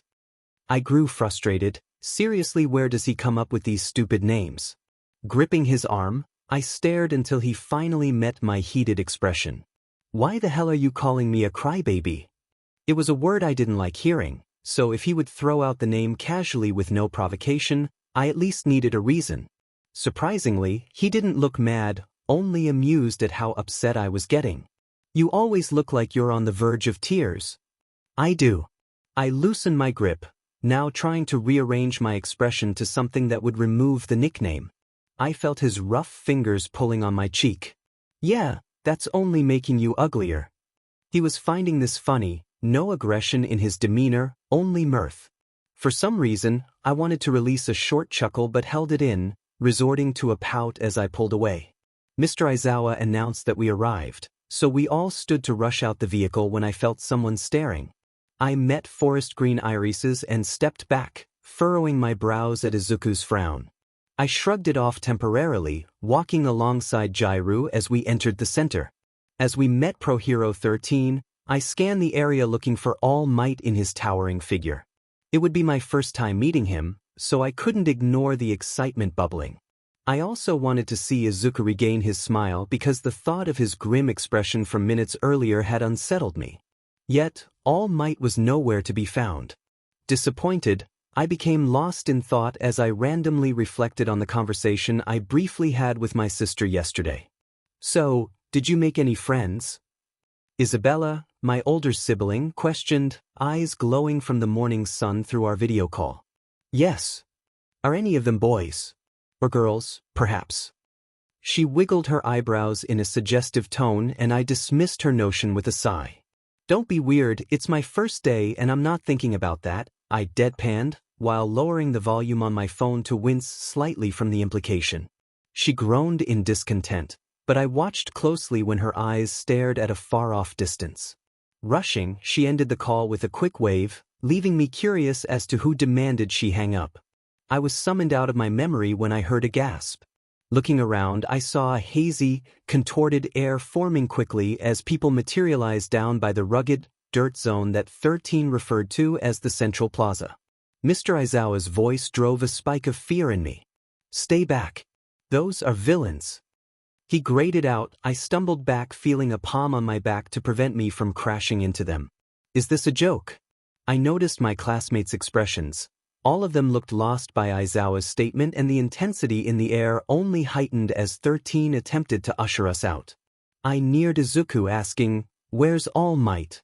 Is this a prank?" I grew uncomfortable with his response, only staring and shaking his head, enlarged pupils due to fear. I turned back around to the area where the purple haze appeared to see Mr. Aizawa flitting down with his scarf lifted in the air. "Hey, wait," I called, my legs moving without my command. Fingers tugged the material of my costume, yanking me back sharply as Jirou cried out, "Do not leave, Reyna. Come on." Despite her urgent tone, my chest tightened watching 𝐀𝐮𝐱 lunge at the villains. He seemed to be faring pretty well, as the supposed villains were taken down rather quickly. Yet, the gaze of Vermilion distracted me. He stood out from the rest, light blue hair with simple apparel. What irked at me the most were the various hands around his face and arms. From afar, I couldn't even tell if he was meeting my gaze, but the eerie grin from his lips and the mocking way he peered at me only increased the churning in my stomach that told me the worst was yet to come. I also felt revolted looking at the large creature that was beside him.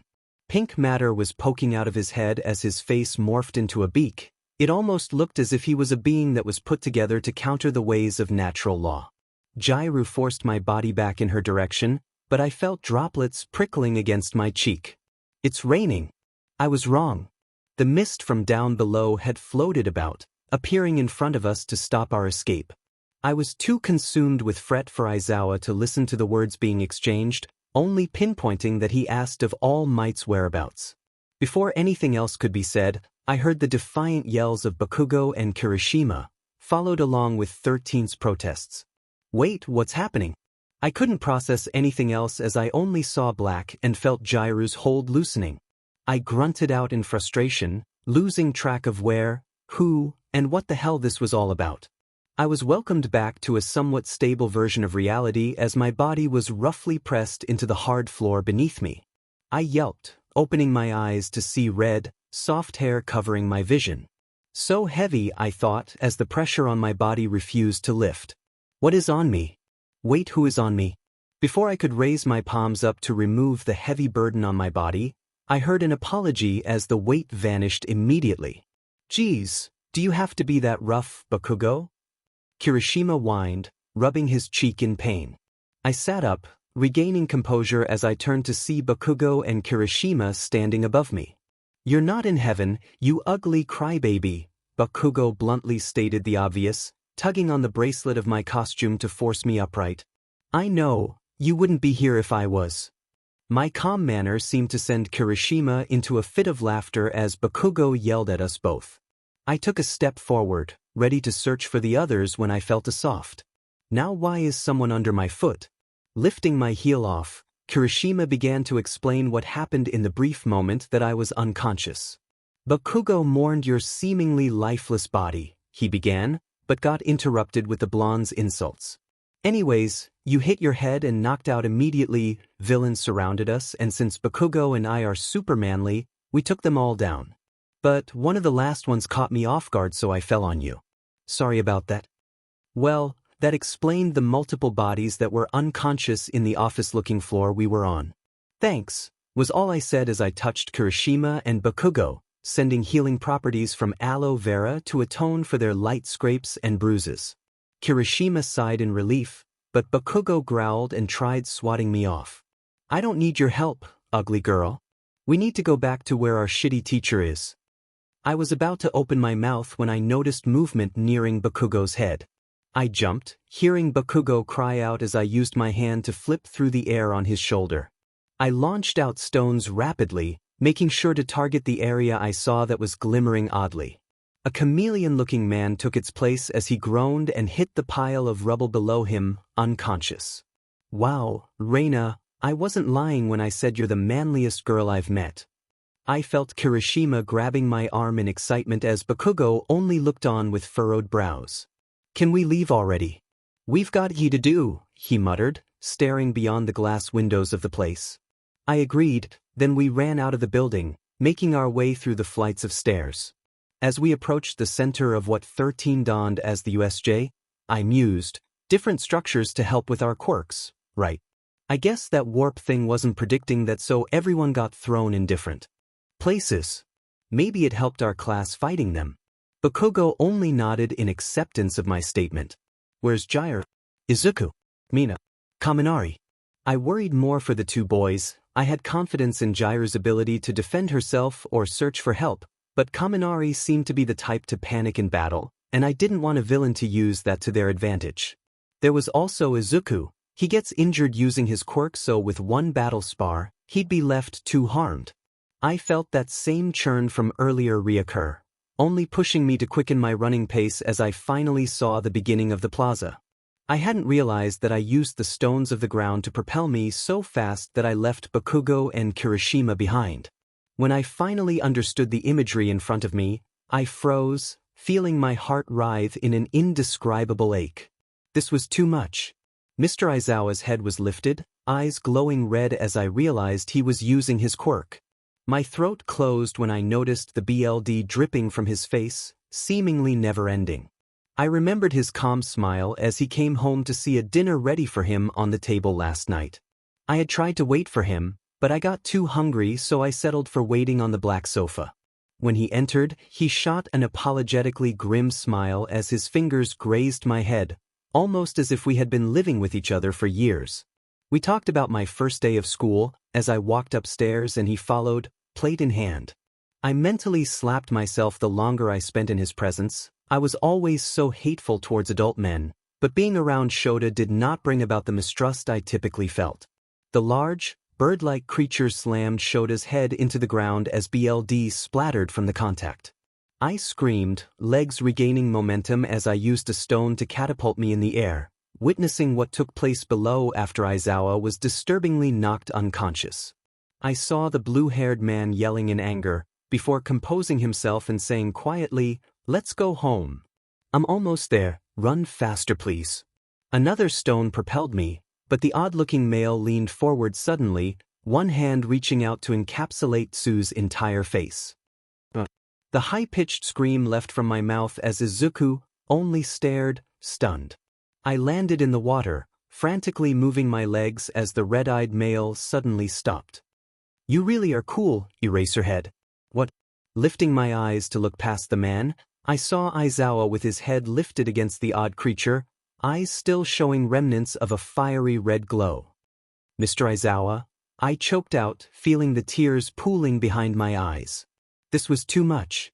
The noise of his head hitting the ground once more incited an angry shriek from me, as Izuku and I both leapt into the air at once.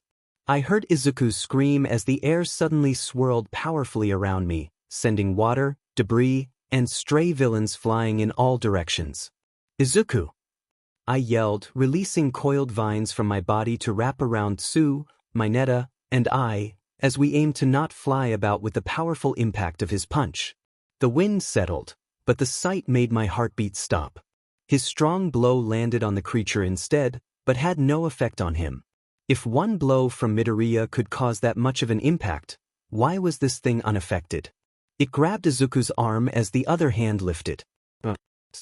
From my peripheral vision, the other male had his arms extended for Mineta and 𝐬𝐶. There was a reason Aizawa didn't want him to go near them. I set out 3 vines for each of my classmates and 1 for my teacher, moving them out of the way as I jumped into the air, sending a hasty kick towards the man's head.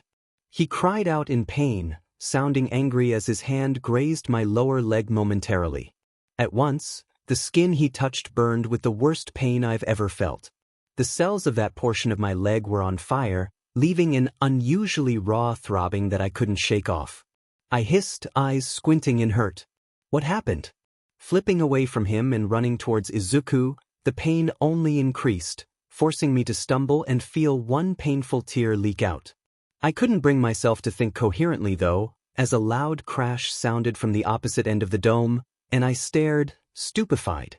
All Might entered with formal attire and the most raging expression I've seen while crying out, "I am here." For a while, everything was a blur. All Might began to exchange blows with what they called a nomu while Tsu and Mineta carried Shota to Recovery Girl. Before they could leave though, I ran to him, wrapping my arms around his body while thinking of 𝐀𝐮𝐭𝐡𝐨𝐫, 𝗧𝗓𝐿, any plant possible to heal him. When my energy seeped out, I released and hobbled back to Midoriya as he protested against All Might continuing his battle with the nomu. His eyes peeled to me briefly before resuming his gaze on the battle in front of us. I felt him stop and look again, eyes widening when he took in my appearance. "Florence, you're injured," he cried out, rushing towards me.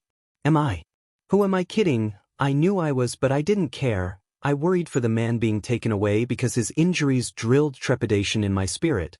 I shrugged, returning my eyes to see the man named Tamura Shigaraki, prattling on about how heroes were corrupted. As much as All Might kept fighting back and forth with the nomu, he wouldn't seem to budge at all. Shigaraki explained why the nomu appeared unharmed. It was because of some sort of onslaught of quirks being embedded into him all at once, one of them being shock absorption. All Might attempted to slam him into the ground, but when the smoke from the impact faded, his body was twisted in an unnatural way. What? That was it. He appeared and my eyebrows furrowed to see the nomu's fingers draw BLD from All Might's sides. I noticed the BLD leaking from his mouth. Why does it look like he's at a limit of some sort? It seemed I had no dictation over my body at this point. Midoriya and I both lunged to try and help All Might somehow. "Young Midoriya? Young Reyna. Stay back." It was too late, our hands were in sync, both about to graze the portal that the warp gate instantaneously placed in front of us. I didn't care for what happened to me. A vine flew towards Midoriya, shoving him aside when an explosion sounded directly above my ear. As soon as it appeared, the portal vanished and Izuku and I simply crashed onto the ground. "Get the hell out of my way, Deku. I told you to wait for me, you ugly crybaby." Midoriya and I both released small noises of shock, as his arm wrapped around my waist, helping me stand again. Bakugo landed on top of the warp known as Kyoka Jirou and had him pinned to the ground. The temperature dropped as ice flew near me, encasing the nomu who had his body in 2 different locations. "It's Todoroki." I wanted to feel relief, but the voice in the back of my head was screaming in anger, begging me to leave at once. "One of your poorly trained thugs told me you're here because you think you can kill All Might." Todoroki's tone was so lackluster, but the words caught me by surprise. Why did they want to kill him? Midoriya checked on All Might while I heard another yell. It was Kirishima seeking to injure Shigaraki. He missed though and whined about how it ruined his manly entrance. As Todoroki deadpanned about the symbol of peace being undefeated, said symbol glanced towards me and began, "I know we haven't been properly introduced, but young Reyna, your injury on your leg dash." I waved my hand in dismissal. "Nice to meet you, sir, but I'll be all right." Fjuften. Irritation as I patted Midoriya sympathetically since tears were springing out of his eyes. I tried to focus on what Bakugo was telling Kyoka Jirou, but the throb in my leg intensified before becoming numb. "Oh no, my quirk can't heal this." Bakugo's stare at the warp gate met mine briefly before his brows pulled together. The voice in my head grew to throwing a literal tantrum, screaming so loud I felt as if I couldn't hear anything at all. It demanded that I remove myself at once, but I blew it off in the same manner that I did to All Might. The nomu re-pieced itself back together as I watched the fleshy tendons recuperate in disgust. The last words I heard were from Shigaraki. First, we need to free our method of escape. Get him, gnome. At once, I realized what was happening. I'm not supposed to use this side of my quirk, it's too powerful and I could die. The voice in my head sobbed in fear, but my body moved without thinking, my fuel being what I imagined would happen if the Nomu went near Bakugo. I called on the earth to absorb every particle of my being, plunging through the ground. It only took a second as I resurfaced right to where Bakugo was at. I used a vine to propel him towards the others, but I couldn't brace myself for the impact, there wasn't enough time.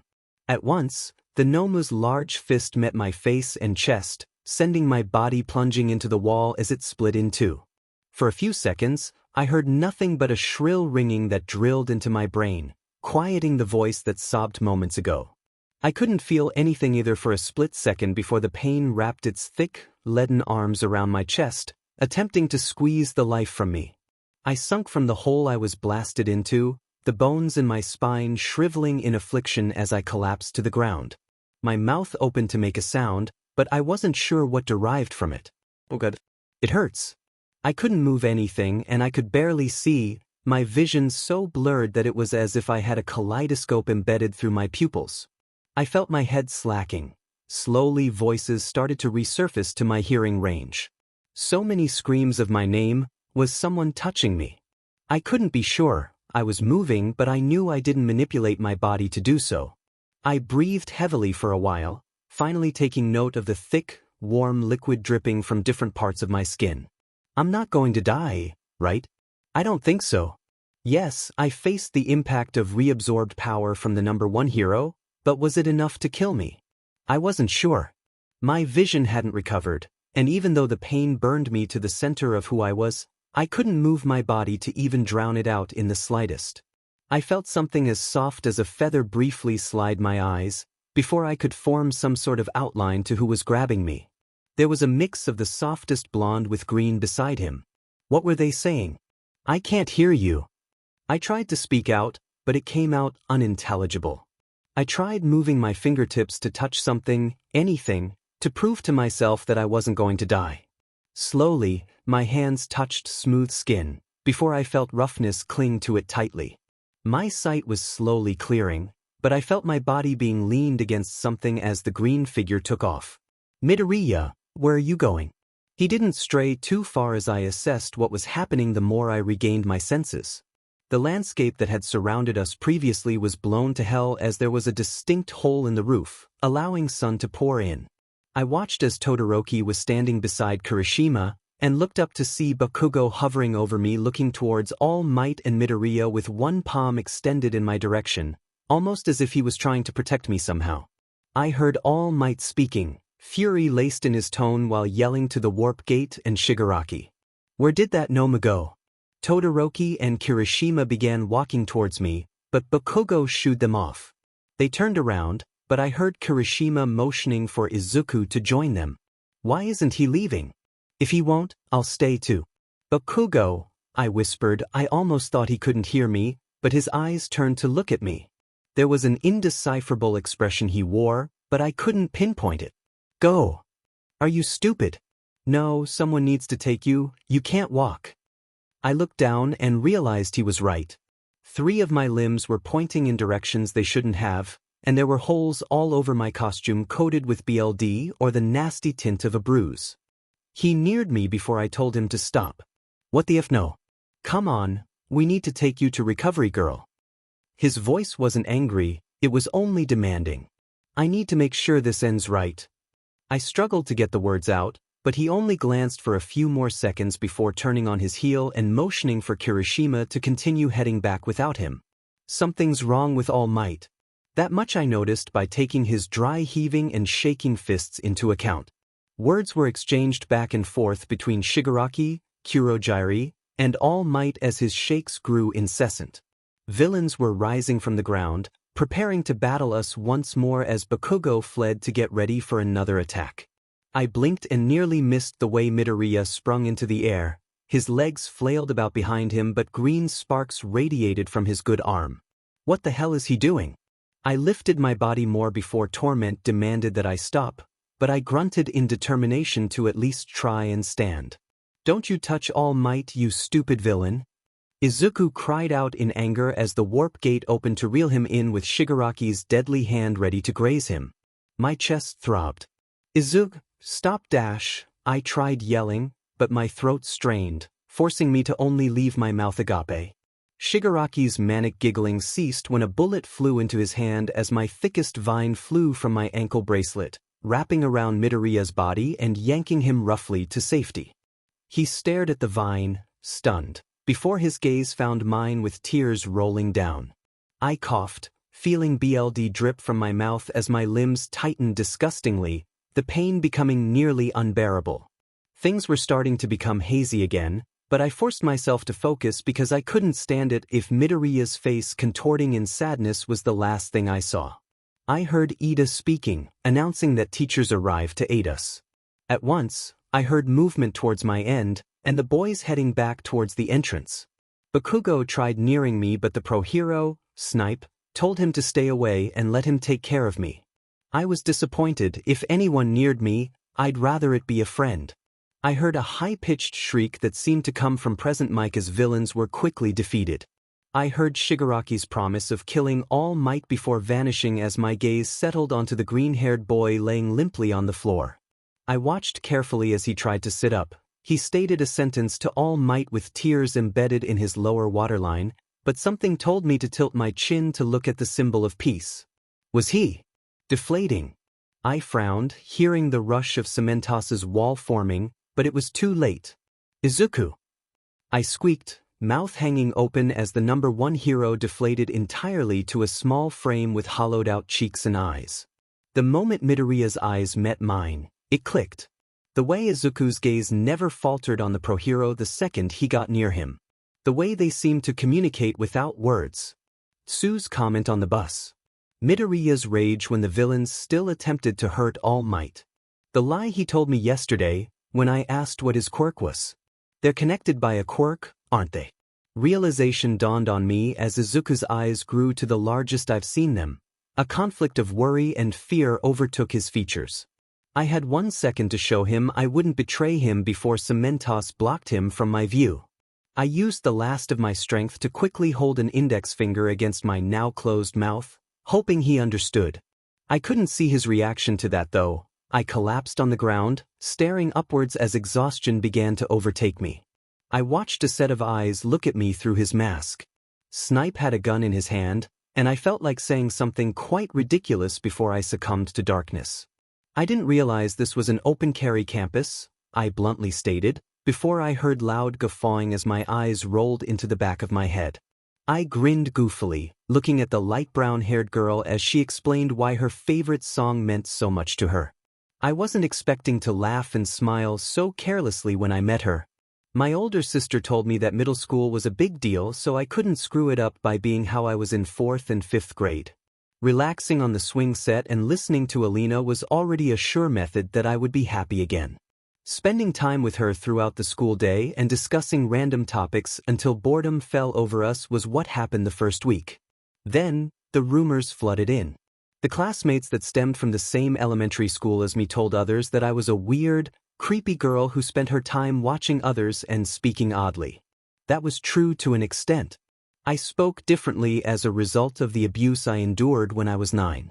It left me with a stutter and a speech issue that left my sentences rushed with words and phrases misplaced. I didn't mean to watch others in a creepy way. I had just wanted to see what it was like to try and act normal as a method of recuperating. After studying my classmates, I'd go to the obscure corner of the library, plucking books to read as I practiced my mannerisms and speech to try and make friends when the opportunity presented itself. This label worsened when anything went wrong in my classroom. If papers were cluttered or anything went missing, I became the scapegoat. I accepted the blame, hoping my peers would see me as someone worth talking to if I covered for them. I was wrong. Harsh words turned into physical attacks. I thought I could leave it behind when I started 6th grade, but I was wrong. 𝐿𝐼𝐼 stopped coming with me to the swings. She would ignore my offers to exercise in gym together, and eventually, I was alone once again. I thought things would be different. 6th and 7th grade passed with the usual taunts and bruises while I only confided in Isabella. She would pat my shoulder sympathetically, saying I needed to talk to someone, but how could I? It wouldn't change the image they had of me. I had accepted my internal defeat and would flee to the library time after time to solidify my speech skills. I remembered how my mother offered speech therapy, but I dismissed the idea. I was too ashamed. It seemed as if I had been a toy that was already broken down. Everything I went through only made me that much more discarded and unworthy. The intensity of the bullying grew, bruises turned to bleeds, sprains, and scars littered throughout my skin. I knew something needed to be said, but my smile drifted along with words spoken to others. How do I come forward with the truth? I remembered the heartbreak I placed on my mother's shoulders when I told her about her ex-boyfriend. It's like a weight lifted off my chest, I said quietly, when I finally told her the truth of what happened the summer before, seeking a solution to the storm that raged in my mind. And I feel like I got a weight thrown on mine. She replied, a lost look in her eyes. From then on, I decided I wouldn't be a burden anymore. It wasn't worth the expression she donned. I was recalling that memory in the same corner of the library, a Dr. Seuss book in hand as I practiced on speaking at a normal speed without words blurring together. Then, 2 sets of arms wrapped around mine, yanking me upwards. 2 boys, one pale and wide while the other was lean and tanned, hovered over me with malicious countenances. What do you want? I sounded so pathetic, grazing over the words in a fearful tone. They shot the usual insults at me, saying I was ugly and deserved to die. They were right, but I'd never admit that out loud. I was surprised there wasn't any administration in sight to witness the ordeal. They yanked me to the restroom and I felt blood trickling from the crevices of my face as I was repeatedly slammed into the sink. This is the worst it's been. I can't do this anymore. My quirk was weak. My pediatrician told me I was the equivalent of quirkless. It was only considered a green thumb. Plants could grow better around me, but not well enough where I could flourish as some sort of farmer.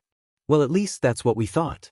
I heard their screams, but I was too busy drifting off into oblivion to realize what I had done. When the QAP took hold of me after I spent 2 days in the hospital, they told me the witness account of what I'd committed. I summoned the nature surrounding the school building and instantaneously destroyed the walls of the restroom and hallway with an onslaught of trees, stone, anything earth-like. I had fractured their bones with my vines and vanished to the middle of the woods nearby by allowing the earth to absorb me.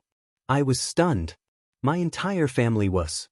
Yet, the quirk assessment personnel took my quirk as an opportunity to enhance their name. They investigated me, learning of my past, my family's as well, and the full details of my quirk.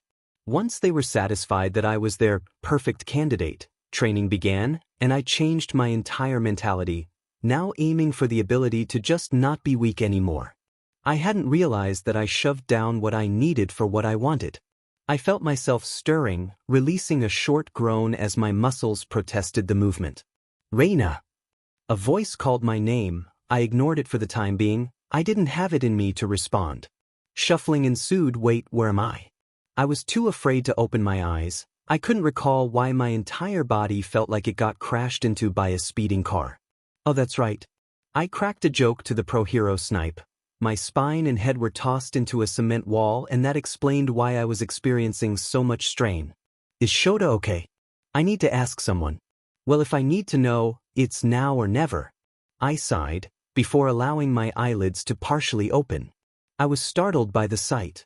Yellow hair with black tufts was nestled by the crook of my elbow, light snores escaping his figure. On the other side, with his curls grazing my stomach, lied Izuku Midoriya. Tentatively, I reached both of my hands out, nearing the tips of my fingers to touch them apprehensively. What am I doing? Immediately, I pulled my hands back and settled for watching their bodies move up and down slowly with their steady breaths. I'm in a hospital bed, but why? Most importantly, why are they here? When I ended up in the hospital last time, only my mother and the QAP showed up. I forced the tears that threatened to escape to dissipate and vanish. Reyna, how are you, sweetheart? I looked to see recovery girl peeking through a curtain with a crinkled eye. I'm okay. How's Mr. Aizawa? I whispered, gaze focused downwards in shame as I felt. Heartbreak at the last time I saw him, bloodied and battered to protect his students. She moved closer to my hospital bed with light steps to avoid waking up the two boys beside me. He'll be alright, Reyna. Severe injuries, but he healed rather quickly. Make sure he takes it easy though. I mulled over that, at least he's alive, but I wouldn't be comfortable until I discerned the notion for myself. I'm really sorry, recovery girl. It's not your fault, but you're just like this boy over here, she added, hooking her thumb towards Midoriya's frame.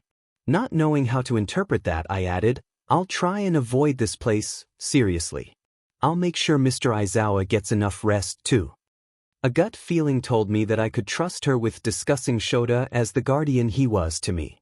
She seemed unfazed and continued to study the boys at my bedside. You know, they haven't left your side since Midoriya woke up. This blonde child came and started fussing over seeing you. I figured they came from the kindness of their heart, so I wouldn't ask them to leave. I shifted my vision to the two classmates of mine. They looked so peaceful. Midoriya's eyes were closed lightly. The dim ray of moonshine casted his freckles in an evening glow that was to be appreciated. Kaminari wore a childish pout. He would crinkle his eyebrows here and there, releasing soft sighs while leaning his head further into my arm. I hummed in agreement to Recovery Girl's statement, surprised to see that my body was only tense in the smallest way. That was improvement. The kind, old lady headed back to the curtain, whispering that she'd check on me in the morning but mentioned one last thing before fading from my view. Nothing you've been through is your fault, child. It's okay to smile. My head snapped up at that. What exactly is she referring to? I had a suspicion of what, but again, I decided against saying anything to contradict her. I returned my gaze to the boys, assessing them to see if any injuries showed. Everything seemed to be all right with both. I breathed out in relief and leaned my head back, counting the cracks in the ceilings. This isn't so bad. Give it a week and they'll hate you, the voice in my brain told me. For once, I didn't try to deny it. Who was I to predict the future? All of 1A seemed nice and genuine, but if they see me for who I am, they'll become like the rest. I expected nothing less of them. With that thought in mind, my eyelids faded into fatigue once more. Good morning, sunshine. My cheek was being poked lightly. Begrudgingly, I lifted one eye and watched Kaminari centimeters away with a smug grin on his face. Good morning, I muttered, while pressing his shoulder to move him away. Where's Midoriya? I looked around, frowning. Midoriya went to go get us breakfast.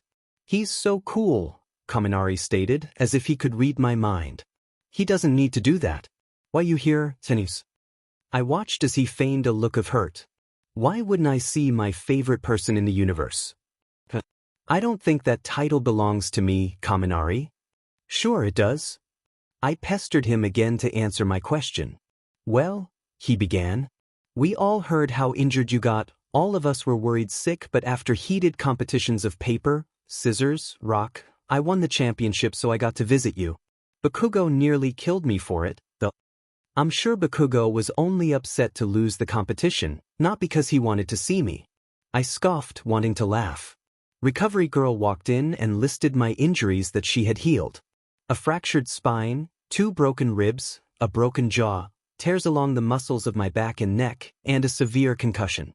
Kaminari's eyes grew the more she droned on, before he faked a horrifying wail, forcing me to jump in bed. That's so bad, Reyna. If you don't take care of yourself, you'll just worry us to death. With that, he swatted my forehead as Midoriya entered in with breakfast. I recalled the last thing I saw when he was awake. He seemed to have figured out what I was thinking of, as his eyes flitted to every corner of the room to avoid my stare. Kaminari, can you help me with something? Recovery Girl blurted out, yanking him by his collar as he threw a fit of protest.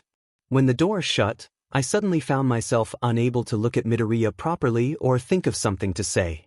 How do we address what I was never supposed to know? From my peripheral vision, he sat on the corner of my bed, scratching at the pages of his hero notebook, biting his lip in thought.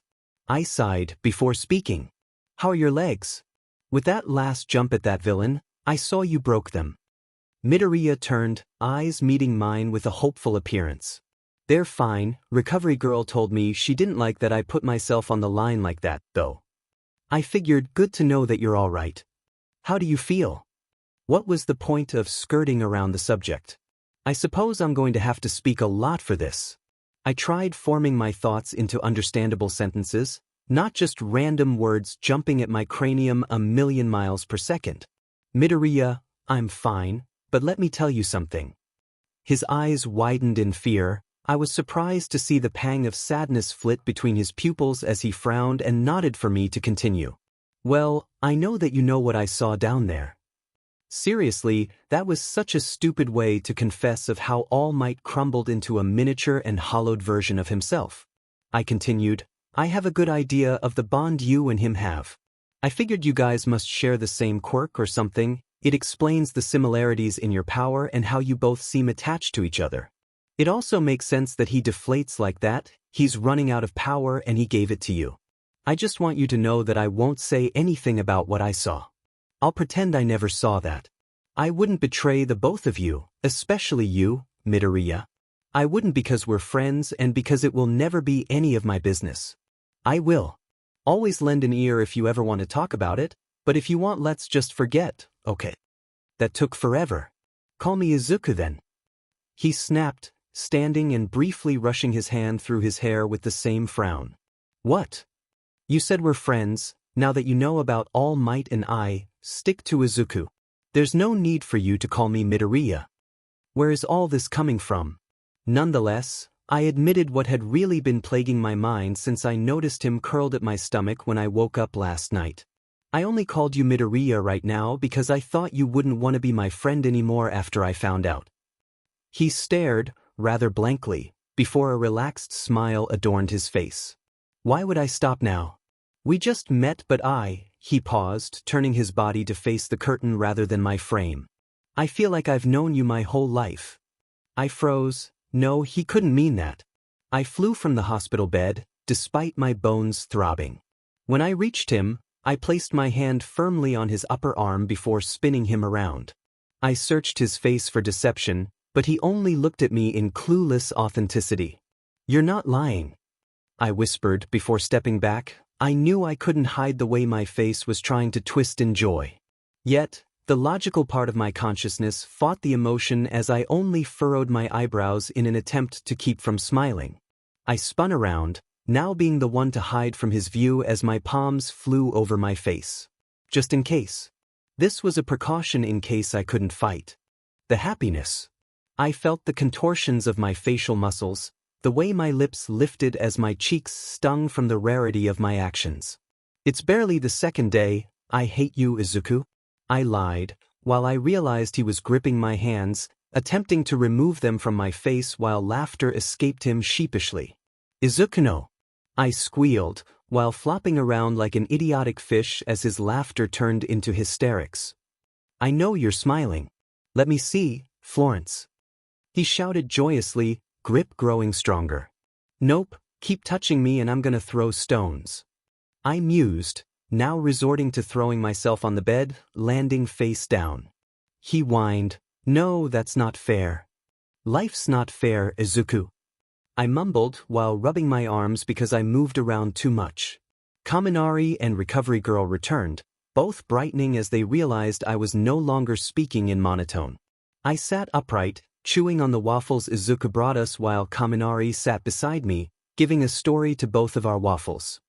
He declared that his waffle was a prince from a faraway land while my waffle was a poor, but appealing peasant girl. They both fell in love with each other and he demonstrated it by jabbing his fork into my waffle and his, simultaneously. Right when he was wrapping up the epilogue, we heard a noisy slam of the door as a loud yell resounded throughout the room. Well, if it isn't dumb, dumber, and dumbest. Bakugo declared, eyes scanning Kaminari and Midoriya, skimming me for a brief second. Good morning to you too, Bakugo. I sighed, already feeling mixed emotions towards his presence. I was immune to his insults, but his yelling was what irritated me. I did have to admit that I wasn't opposed to him being near me, as long as he was moderately quiet. That doesn't seem to be his style, though. Wait, I need to go see 𝐀𝐮𝐱. I felt guilty for being happy around my classmates without going to see my guardian at all. I stood up rather abruptly, walking towards the door before the same rough grip engulfed my hand once again. Aren't you on bed rest? "Stupid crybaby, what are you prancing around for?" he questioned. I only muttered, "Aizawa," as a reply, before stepping out in search of him.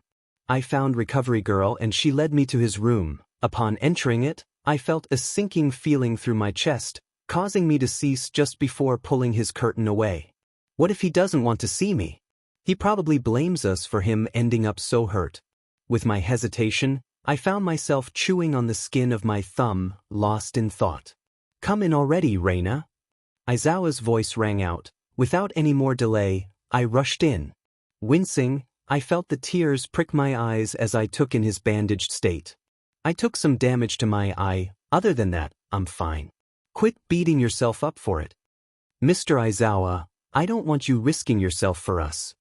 I broke out, blinking to contain the way I wanted to just hug him and let him know that he could be open of his real thoughts to me. As per usual, he never lied, as he continued on. "I wouldn't be a hero if I wasn't prepared to sacrifice it all to save others." I breathed in sharply, taken aback by his words. My face morphed into that of pain, as I slapped my palm to my face, wanting to hide the hurt I felt. He was too good of a person. Yes, he seemed rather cold and detached, but it was a bluff. Anyone who was smart enough would realize that it was only an act to mask the way that he cared deeply, the way he was so detailed and kind. I didn't know how to show my deep admiration for him, so I only walked to his bedside. Leaning down, I let my head hover over his shoulder for a second, before leaning it on him swiftly and whispering, "Thank you, 𝐀𝐮𝐱𝐿." He didn't recoil, rather he returned the gesture by tilting his head to rest atop mine briefly. When he straightened his head, I stood properly. Humming, I lifted the blanket at his ankles to cover the rest of his body, tucking it by his neck. "You should rest. Your bag's only got worse, sir." "I should fail you for that remark." "You wouldn't. Or would you?" I asked in amusement, lifting my eyebrows. "I would now leave and let me nap. We'll go home when they release me." "Yes, 𝐀𝐮𝐱𝐿. See you later." Leaving, I breathed a sigh of relief. When returning to my room, I only saw Bakugo sitting on the chair with a book resting on his face, obscuring his expression from my field of vision. Without saying anything, I went back to my bed. I laid on my side, glancing briefly to see if he'd initiate a conversation. He didn't, so I only closed my eyes, maintaining the position. After a few moments of silence, he spoke. "How'd you move so fast?" Lifting my lids, I responded.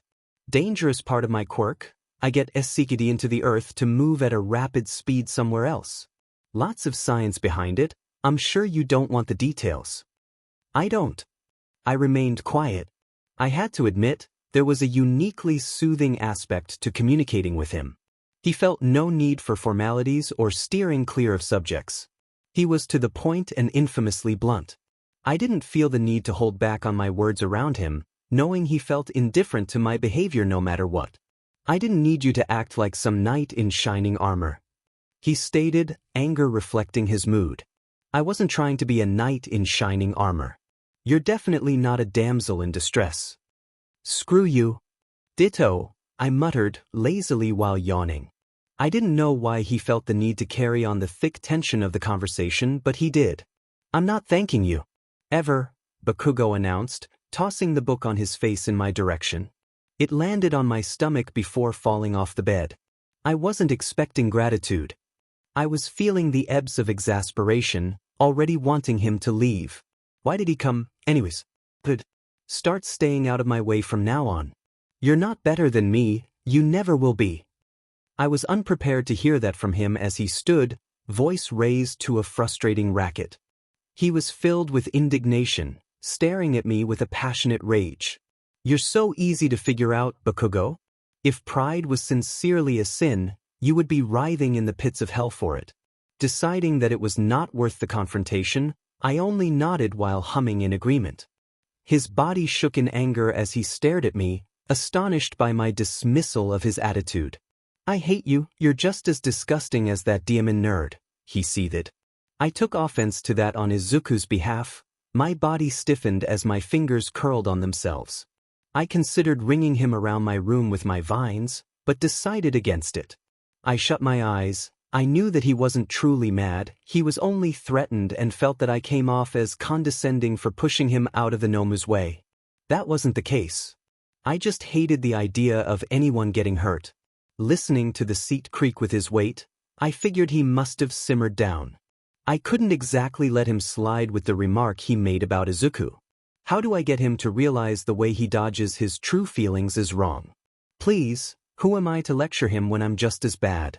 Debating on what to tell him, I nearly missed the slightest movement by my hair. I refused to open my eyes. I didn't want to know what he was up to. I whispered, "You know, Bakugo, for someone who seems so loud and angry, I can't help but feel a bit bad for you. You give yourself such a hard time and ignore your flaws. What a contradiction. Try being happy, you'll feel a lot more relief than you do with speaking down on everyone." Silence engulfed us like a suffocating blanket. I immediately regretted what I said, but it was way too late to forfeit some sort of apology. "Look who's talking, you haven't smiled once since I've seen your ugly face. Before giving me advice, apply it to yourself. You aren't happy at all with who you are." He bit out, but what was harsh was that he spoke it just as calmly as I did. "Touché," I replied, only peeking at him once more. The proximity of his face didn't startle me. The passive look did. He showed no anger, only serenity as he blinked. Returning to his seat once more, he spoke. "You're real ugly, stupid crybaby." "Thanks." I felt my body pressuring me to take a small nap. Wait, I recalled something that made me feel nauseous. I jolted up in fear, bringing my leg closer to me. Why didn't I think to look at it? The haunting burn and pulsing of Shigaraki's ghost touch was dimmed, but my worry revived the feeling with a vengeance. I heard the crack in my voice. "What's up with you, ugly?" Bakugo called out, but I felt dazed, leaving him with no response. I simply moved my leg in his sight, letting him see the nasty scar that morphed after yesterday's events. It wasn't a handprint, it was a messy, dragged-out, angry red slash that extended from my calf to my ankle. I only stared, not knowing how to feel. The thing was, scars weren't a novelty to me, but I only had one other scar that was as disgustingly huge as this.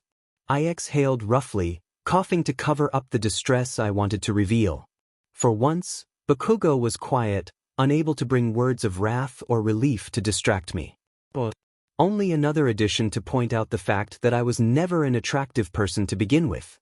I shrugged off the dull twinge of sadness I felt, laying back down. Bakugo didn't speak again, but he also never broke his eyes from my face. He was probably expecting me to break down, but I couldn't.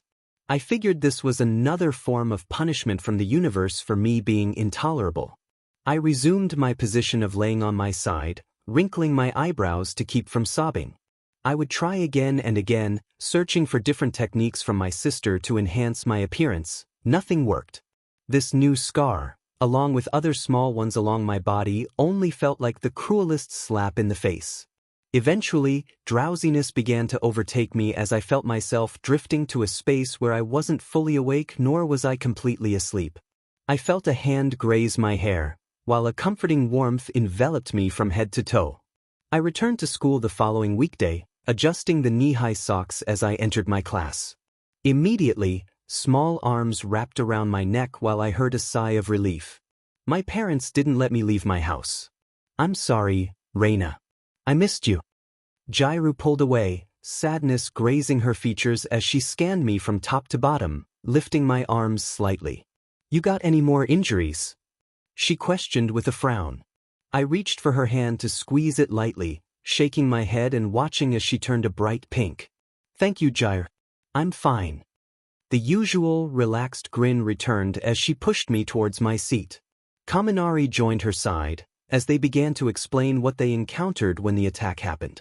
Before I knew it, my other classmates surrounded me, telling their own version of their different stories. I listened intently to each one, offering praise or asking questions here and there. Even when the other students returned to their seats, Jirou didn't. "Want to hang out soon and do our homework together?" she asked, casually. "Someone wants to see me outside of school." I felt warm at the offer and nodded, rushing. She glanced away briefly before adding, "We can invite Mina and Momo too if you want." I shrugged, saying, "That's up to you. I'm fine with just the two of us." Her eyes widened at that and she only agreed, walking back to her desk as Mr. Aizawa walked in, wrapped with bandages.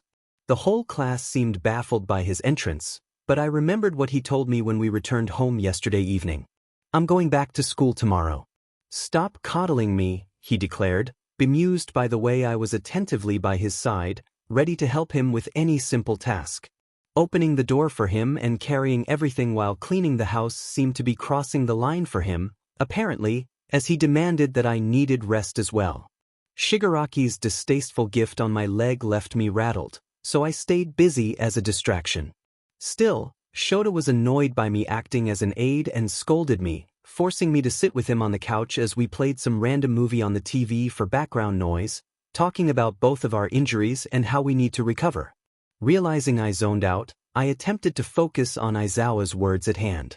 I heard him say, "The battle's not over yet," in an eerie manner, raising the strain in the air with my peers.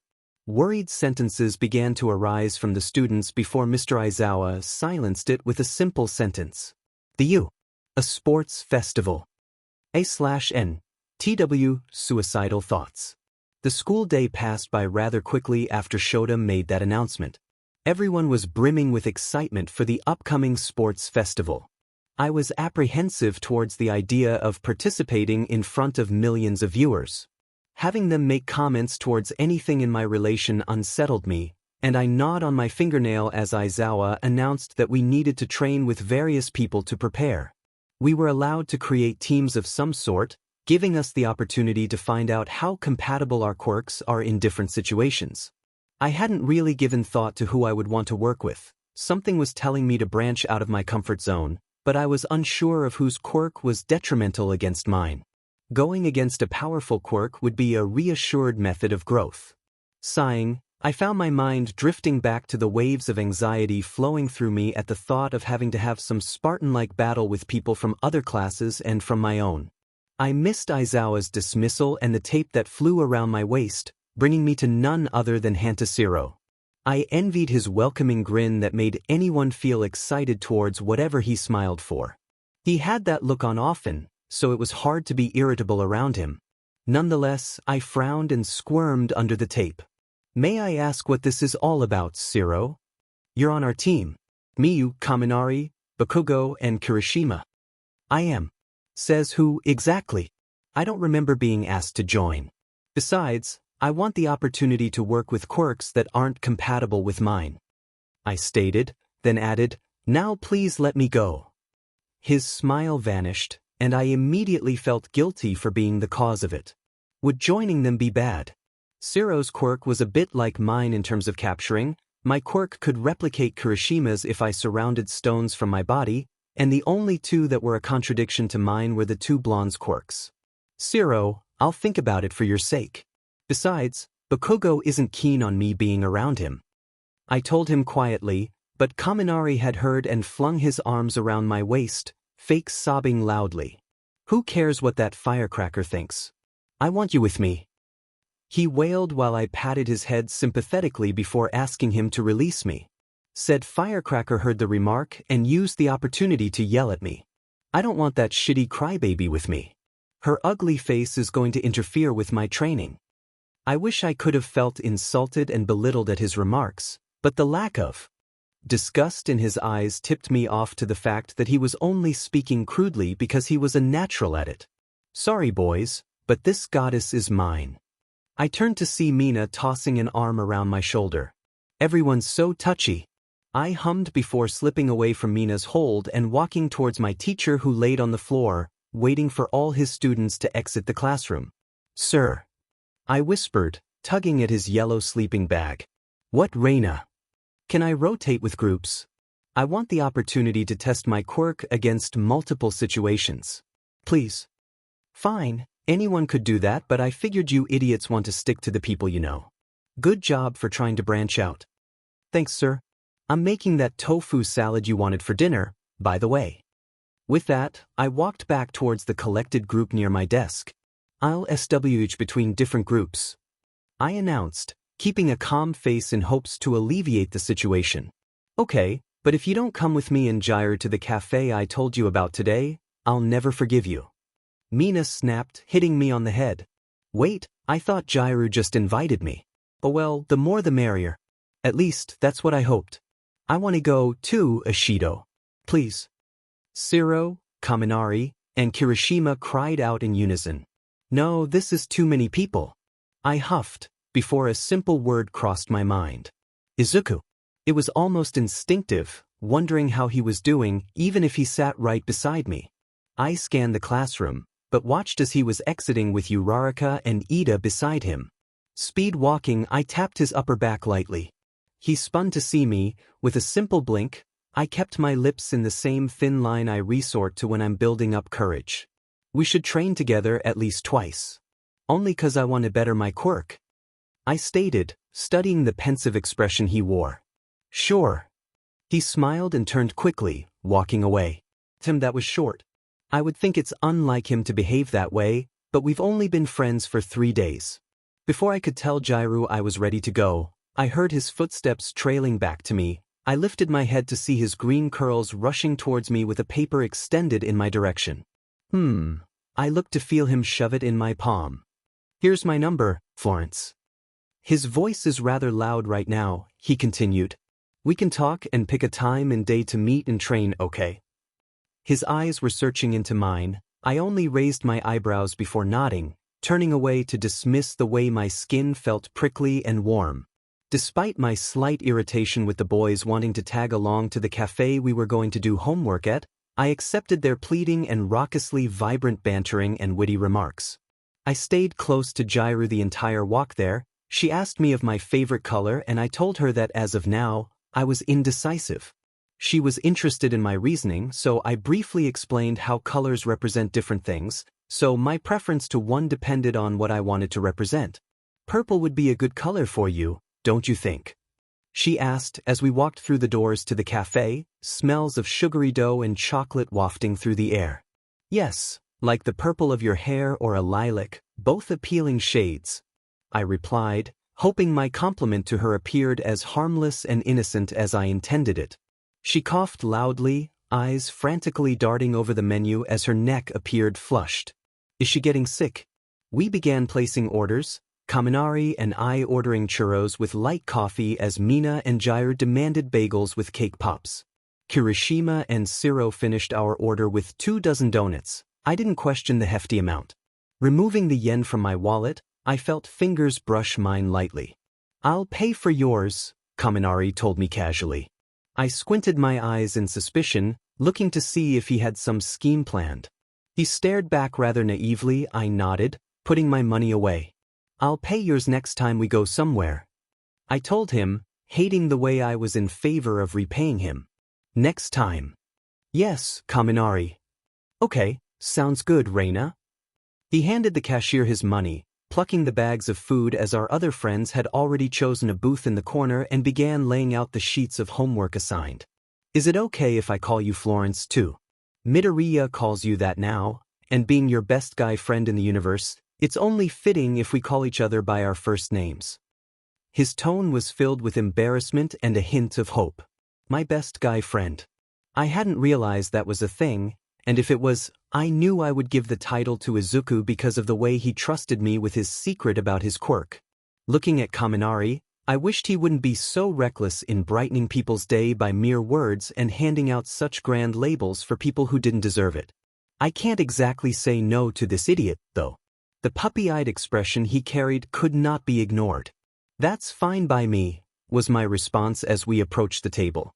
Immediately, I regretted saying yes because throughout the whole studying session, he chanted my first name in a sing-song voice. I only flicked his forehead occasionally to silence him. 𝐻𝗓𝗓 and I finished our assignments before anyone else did, so we spent our time attempting to explain chemistry to the others. Mina was growing frustrated at her lack of understanding the material, so she tugged on Kirishima's hair every time she got an answer wrong. While the sight was amusing to watch, 𝐬𝗓𝗓 and Kaminari were distracting themselves from the homework by designating a ranked list of the prettiest girls in our class. Once Mina and 𝐻𝗓𝗓 grew aware of what the boys did, they spent 30 minutes trying to take a peek at the paper Kaminari was hiding. I wasn't amused by the situation at all, so I spent that half hour talking to Kirishima. I learned early on that his use of the word manly was extensive, and always used as a praise. He admitted to his hair being dyed, and I gave him different tips on the care of his strands, picking up on these facts because of the way Isabella changed her hair every month. Once Kirishima, Jirou, and I finished our homework, we decided to leave the other 3 of our group to carry on the pointless conversations among themselves, assuring them that we'd resume this study time for lunch or during a class break. Kirishima had sauntered off in the opposite direction of the path to my house, but not before giving Jirou and I high fives and thanking us for being manly enough to let 𝐬𝐮𝐬𝐿 and Kaminari tag along. "Jirou, do you hear your heartbeat constantly because of your quirk?" I asked. She glanced at me before pursing her lips. We spent 10 minutes in silence to our walk back home. The sun was setting and the lovely hues of blue, pink, and orange casted a nice glow on the 𝐀𝐮𝐬𝐿 scenery. I could if I wanted to, but I tune out the noises in my body for the most part. I accepted her response as we neared her house. "Thanks for inviting me to do homework, I had fun." I told her, eyes meeting hers. She grinned and nodded. "Reyna, is it stupid if I tell you that I wish you were my best friend instead of Mina's?" Her question shocked me. Why was she asking that? We could be best friends. Hell, if she told me she wanted to be my worst enemy with the same grin, I'd comply. I thought about her words for a moment before speaking. "I can be your best friend too. You're not being stupid, our friendship doesn't have to be like mine and Mina's." Her grin faded into a soft smile, eyes sparkling at my words. She leaned towards me suddenly as she hugged me. For a few seconds I stayed still.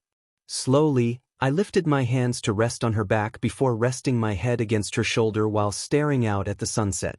A real girlfriend. I smiled for a millisecond, knowing she couldn't see me.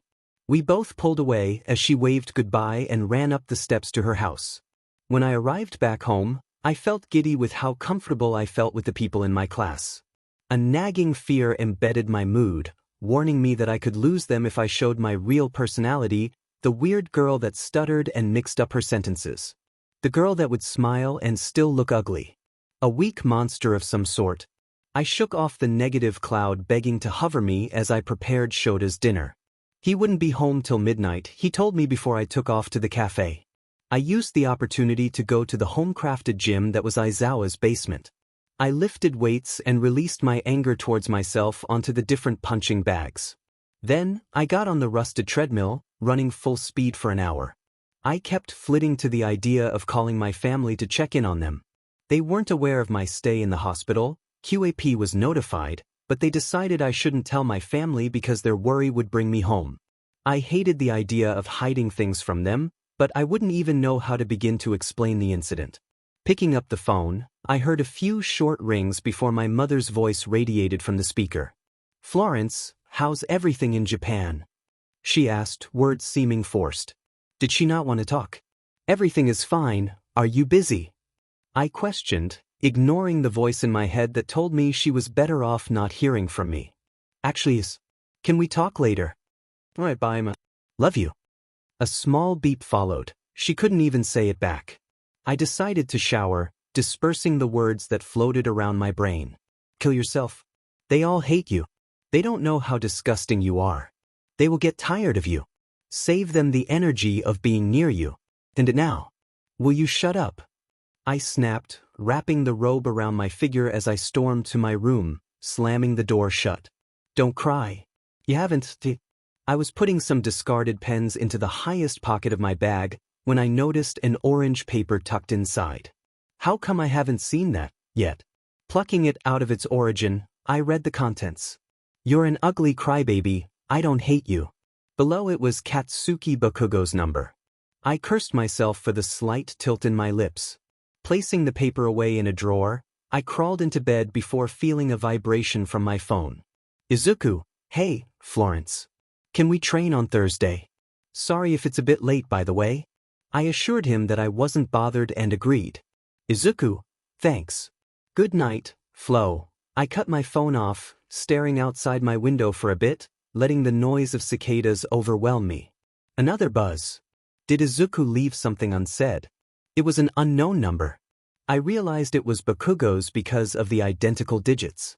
How the hell did he get my number? Bakugo, training tomorrow after school. Be prepared to get your butt kicked. I groaned in vexation before typing a response. Me, lying is very unmanly. That's what Kirishima tells me. See you tomorrow, good night, Bakugo. My phone notified me again only 10 seconds after I responded. Bakugo, I'm not lying. Have nightmares tonight, ugly crybaby. Bakugo, good night. I scoffed, forcing myself to sleep as I buried my head further into the pillow, hoping that his wish for me to have nightmares didn't come true. Training with different teams proved to be both disastrous and nourishing to my skills at the same time. Throughout the 2 weeks, I worked my body to the bone, training and working out hours on end, similar to the way I trained back in America. I would battle with different teams during the last class session dedicated to hero informatics, and would carry on after the typical hours of education, heading home around 9 in the evening to throw together dinner for 𝐀𝐮𝐴 before showering and doing as much homework as I could.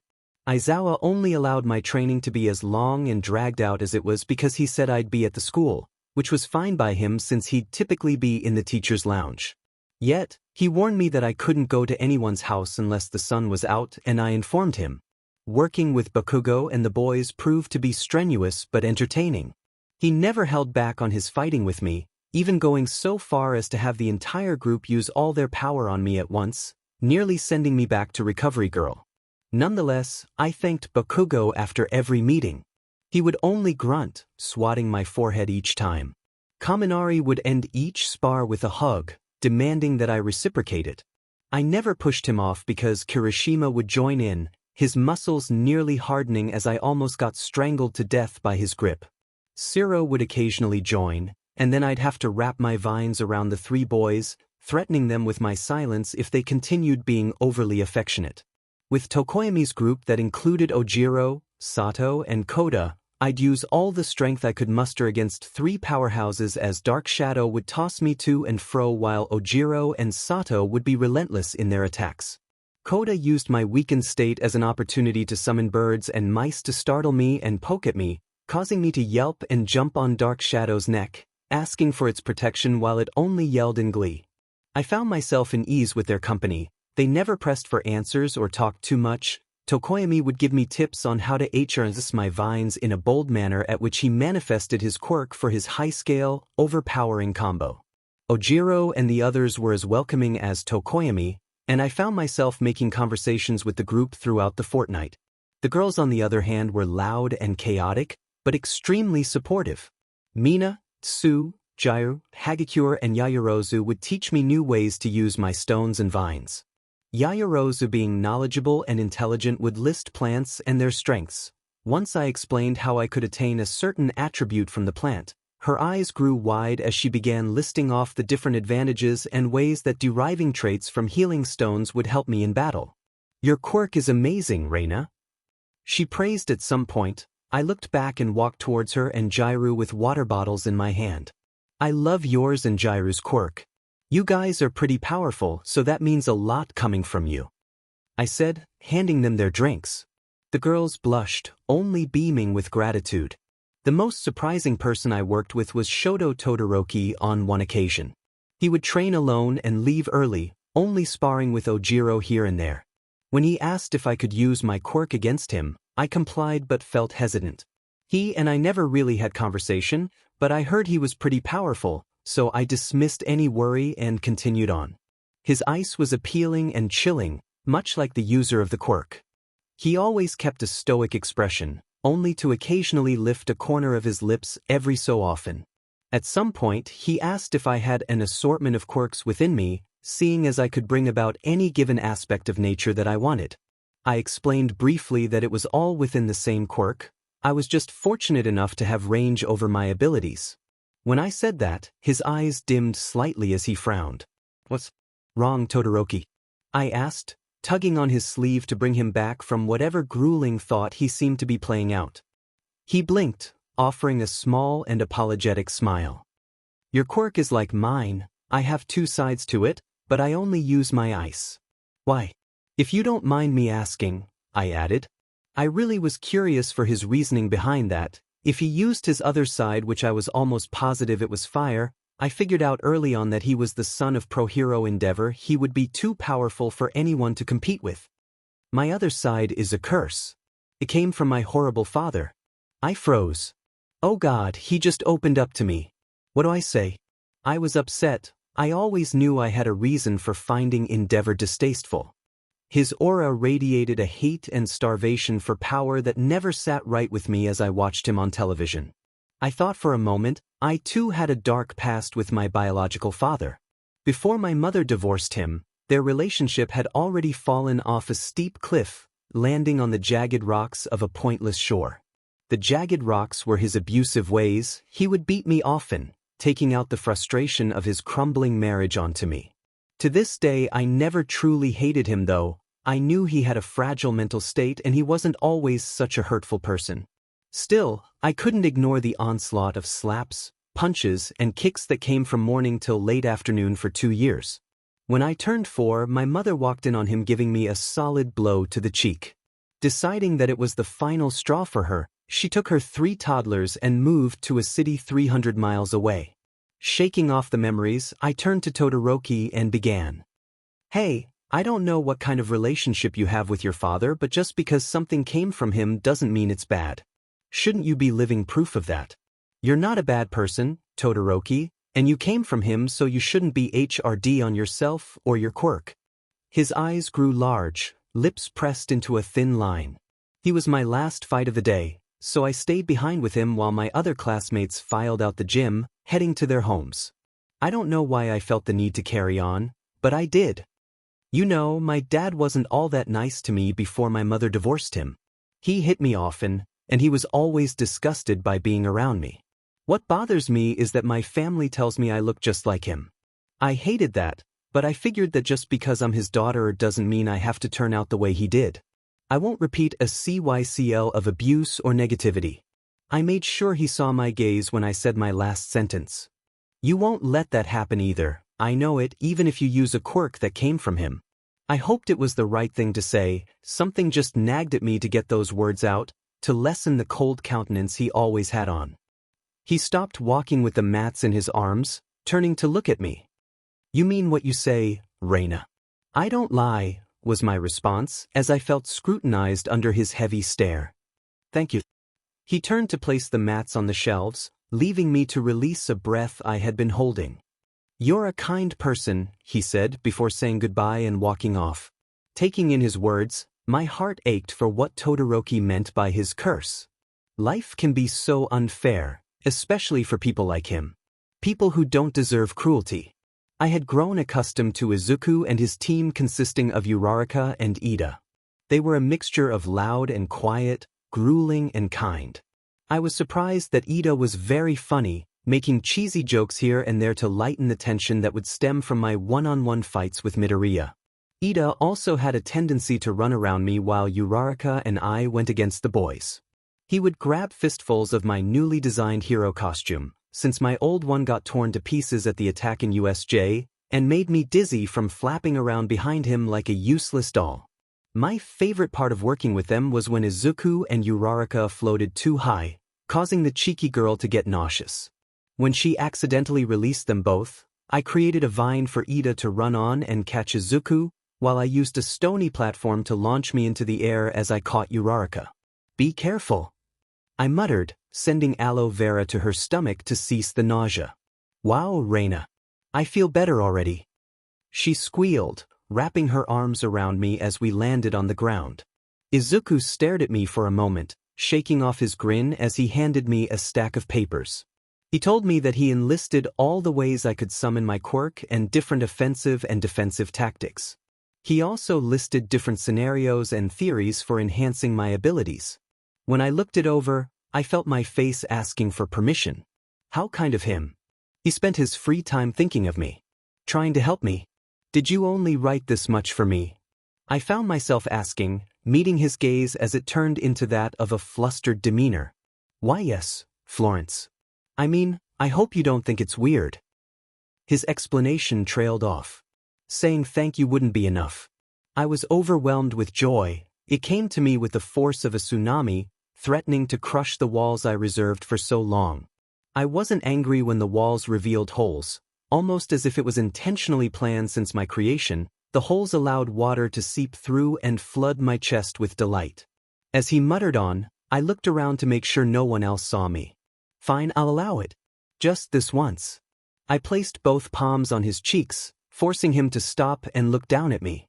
Slowly, I felt my cheeks moving up, becoming more prominent as my lips replicated the move, revealing 2 dimples. I hope to the universe and Mother Nature herself that I don't look too ugly. His eyes broadened, a look of astonishment taking over. I stepped back. Oh no, he probably thinks I look like that stupid rat that Bakugo always refers to me as. Slowly, that expression vanished before the biggest smile I had ever seen on him took over. We both said nothing as we began putting away the different equipment we used, heading to the locker rooms to change. Walking home, Kirishima and Izuku stood to my left while Jirou was on my right, watching old music videos on her phone and pausing at certain parts. Hey man, why do you seem happier than usual? It's kind of like you're on a sugar rush. Kirishima nudged Izuku with curiosity. I sent a brief glance his way before studying the brilliant shades of blue that were encroaching into the sky. Was it because of the limited edition All Might poster I saw for sale on eBay? I had showed it to him in the morning, and he immediately began counting his yen. I saw the most appealing thing today. I nearly guffawed. Did the All Might poster mean that much to him? It was the day before the sports festival. Since it was Sunday, our muscles had the opportunity to rest. I slept in, only getting up to prepare breakfast and go over the notes Izuku wrote for me. I admired his scratchy handwriting. His drawings were lovely. He was definitely artistic, to say the least, and I was glad I showed him my new design for my hero costume last week before submitting it. He was the one who edited it to perfection, after all. As 𝐀𝐮𝐭𝐡𝐨𝐫 made his way to the kitchen, loud knocking startled us both. He walked to the door, opening it to reveal none other than his 2 high school friends, Midnight and Present Mike. Hey, princess. Midnight clapped her hands in delight before lunging towards me. They visited in intervals throughout the last 2 weeks, so their vibrant personalities didn't disturb me anymore. Present Mike began yelling in my ear as he complained about only getting 1 chocolate pancake while the other was blueberry. I scowled before swatting his face. You aren't a teacher right now, Yamada, that means I can hit you. I couldn't help but be playful around him and Midnight. Midnight wasn't innocent by any means, but her childish behavior and excitement was to be appreciated. They balanced out Aizawa and I's serious manner. They all ate while I settled for sipping on the orange juice that Ida had recommended to me, still going over my new notes for tomorrow's events. Are you nervous? Midnight asked while tugging on strands of my hair. That gave me an idea. Yes, I am. Also, can you cut my hair? The jubilated look made me raise my eyebrows as she began cheering happily. I'm going to make you look so hot. All the boys that haven't fell for you already will by tomorrow. You'll blow all the competition away. Her voice was rising, and I groaned, getting ready to slam my head on the table. Aizawa palmed my forehead, preventing the move while he threw a napkin at Midnight. I'll tell Nizu to ban you from speaking tomorrow if you weird out my kid. He warned, but my mouth hung open at his words. His kid? I felt warm. This was too good to be true. I had friends. I had someone who felt like a father. He could be trusted. I even had Present Mike and Midnight. Yeah, what he said. I grunted out, before standing up and moving away from the table. 𝐀𝐮𝐿, I'm gonna go get more groceries today. Want anything specific? He didn't answer, rather Present Mike did. More chocolate chips. Don't disappoint me, next time, Florence. I hummed, taking my small wallet and slipping on my shoes. I waved to the party at the small table before stepping out. I loved going for walks, especially with the cherry blossom trees that would appear in clusters along the way. Aizawa gave me directions to the nearest grocery store, and I entered, feeling rejuvenated from the sun glowing onto my skin. I didn't take too long, plucking items here and there, thinking of the new recipes I had researched earlier to improve my cooking. Giving my items to the cashier, she scanned them while I looked around the store. I was getting bored. The need for a nap was growing on me as I contemplated what hairstyle I should ask from Midnight. I paid the total amount, leaving the store with bags in my hand. Returning home, a stranger with a hoodie on was running straight in my direction, showing no signs of stopping or fleeing to the side. They could move out of the way, I thought with a glare. I moved at the last moment, but it was a bit too late. A sharp crash jolted through my body, sending my bags of food to the ground. Before I could fall, heavy hands gripped my arms, holding me in place. Watch where the F you're going. Seriously, Bakugo, of all people. On the only day I don't have to hear his angry yelling. I couldn't stop my frustration. Quite frankly, he must have seen me walking with arms full of groceries. The least he could do was move his annoying presence out of my direction. Raising my hand, I flicked his forehead. Tell that to yourself, idiot. I snapped back, returning the glare. Realization became evident in his features before morphing into the typical scowl. Ugly crybaby, you ruined my one day off, he said as we both leaned down to pick up my bags of food. Ditto, I replied, picking up his earphones that had slipped off him. I handed them to him as he did the same with my food. Thanks, I said dryly, ready to resume my path back home. Hey, crybaby, tell me something. I glanced, raising an eyebrow. Why are you so ugly? I scoffed. Does he just want to waste my time? I am because God told me I had to match the looks of Katsuki Bakugo. Ever heard of him? I questioned, biting back the laugh. Before he could begin screaming his head off, my phone rang. I held up a hand, gesturing to pause as I answered the call. Hello? I asked. Florence Reyna. My stomach dropped. I recognized the voice. It was the head of QAP, the same man who never told me his name as he called me weak. Only sitting in the shadows to watch my progress. What is it, sir? I only held respect because if I didn't, he would remove any aid to my family. I couldn't do that to them. I would remain obedient if it meant their protection and well-being. The festival at a high school is tomorrow. If you don't come out in the top ranks, I won't fund your family anymore. Remember the agreement. We need America to be the best. Yes, sir. He hung up. I stared at my phone, feeling saddened. I am a puppet, the puppeteer being the American government. Bakugo's brash voice brought me back to reality. Hey, what was that about? He was loud, but also concerned, his lower lip jutting out more than the other. Do you sometimes feel like you're chasing after something, but someone always holds something above your head? I looked at him, sighing. I was going to open my mouth to tell him to forget it, but he responded. No, I never let anyone look down on me. I know a person who feels that way. Why are you asking stupid philosophical questions like that, crybaby? He glanced me over, furrowing his brows. What's the harm in telling him? His appearance was never welcoming, but his eyes told me another story.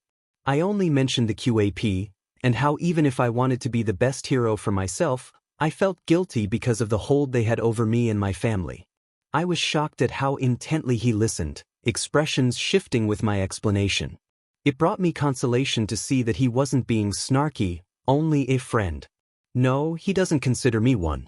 When I finished, I began walking past him, hoping he'd take the hint to follow. He did, right at my heels as he was quiet. You're pathetic if you don't do what you want for yourself. Are you that weak that you let those shitheads dictate your life? Give me those bags, ugly. He took them from me, and I only nodded in agreement. I know, but my family. They're counting on me. I wouldn't be in if it weren't for the QAP. But you're just a kid. Who are you to carry the weight of your family? You're not even a hero yet. I stopped at my doorsteps, looking at him in astonishment. He was right. Maybe I didn't want to hear that harsh truth, but he wasn't lying. I was only a kid. Why did I feel like I needed to be the provider for my family from afar? My mother deserved the break from working relentlessly. There were periods of time where she would eat very little to make sure my sisters and I ate well. Times where she held off on buying things she needed so my sisters and I could get our necessities. This was the least I could do. My mother was distant to save herself from grieving the fact that I'm not home, but at the end of the day she'll always be my mother. I would do anything to make her and my sisters live in peace. If you got offered the chance to make sure your family is stable, even at the expense of yourself, Would you take it? The question left my lips, waiting for an answer to arise from the blonde boy with vermilion eyes. No response came. He grunted, calling me an idiot and saying nothing else. I grabbed the bags from him, opening my mouth to say a farewell. His words interrupted mine. You're not training enough. When I destroy you tomorrow, you need to be at your peak. Let's hit the gym. He still wants to be around me. Alright, let me put this up. He moved forward, but I jutted my elbow out to stop him. It's okay. Move out of my way, nerd. He entered my house despite my squeak of protest. I was relieved to see that no one was in the kitchen or living room. Putting away the groceries quickly, I tugged him out of my house as we left once more. We were both exhausted. We spent the time at the gym boxing with each other and with punching bags. We nearly got kicked out for him wanting to explode me, but it was still a good way to relieve the pent-up frustration I felt towards the call. Afterwards, I walked to a nearby store, slipping inside while he fought with a stranger on the street for bumping into him. I came out with 2 waters and a cup of spicy pork ramen already cooked. I handed it to him, and he barked about how he wasn't a female dog for my purchase. Okay, you DMN wench, I'll eat it then. I told him, aiming for the cup in his hands. He dodged my attempt. I might as well eat it because I know how to enjoy spicy food. I rolled my eyes, sipping on the water as I took in the scene.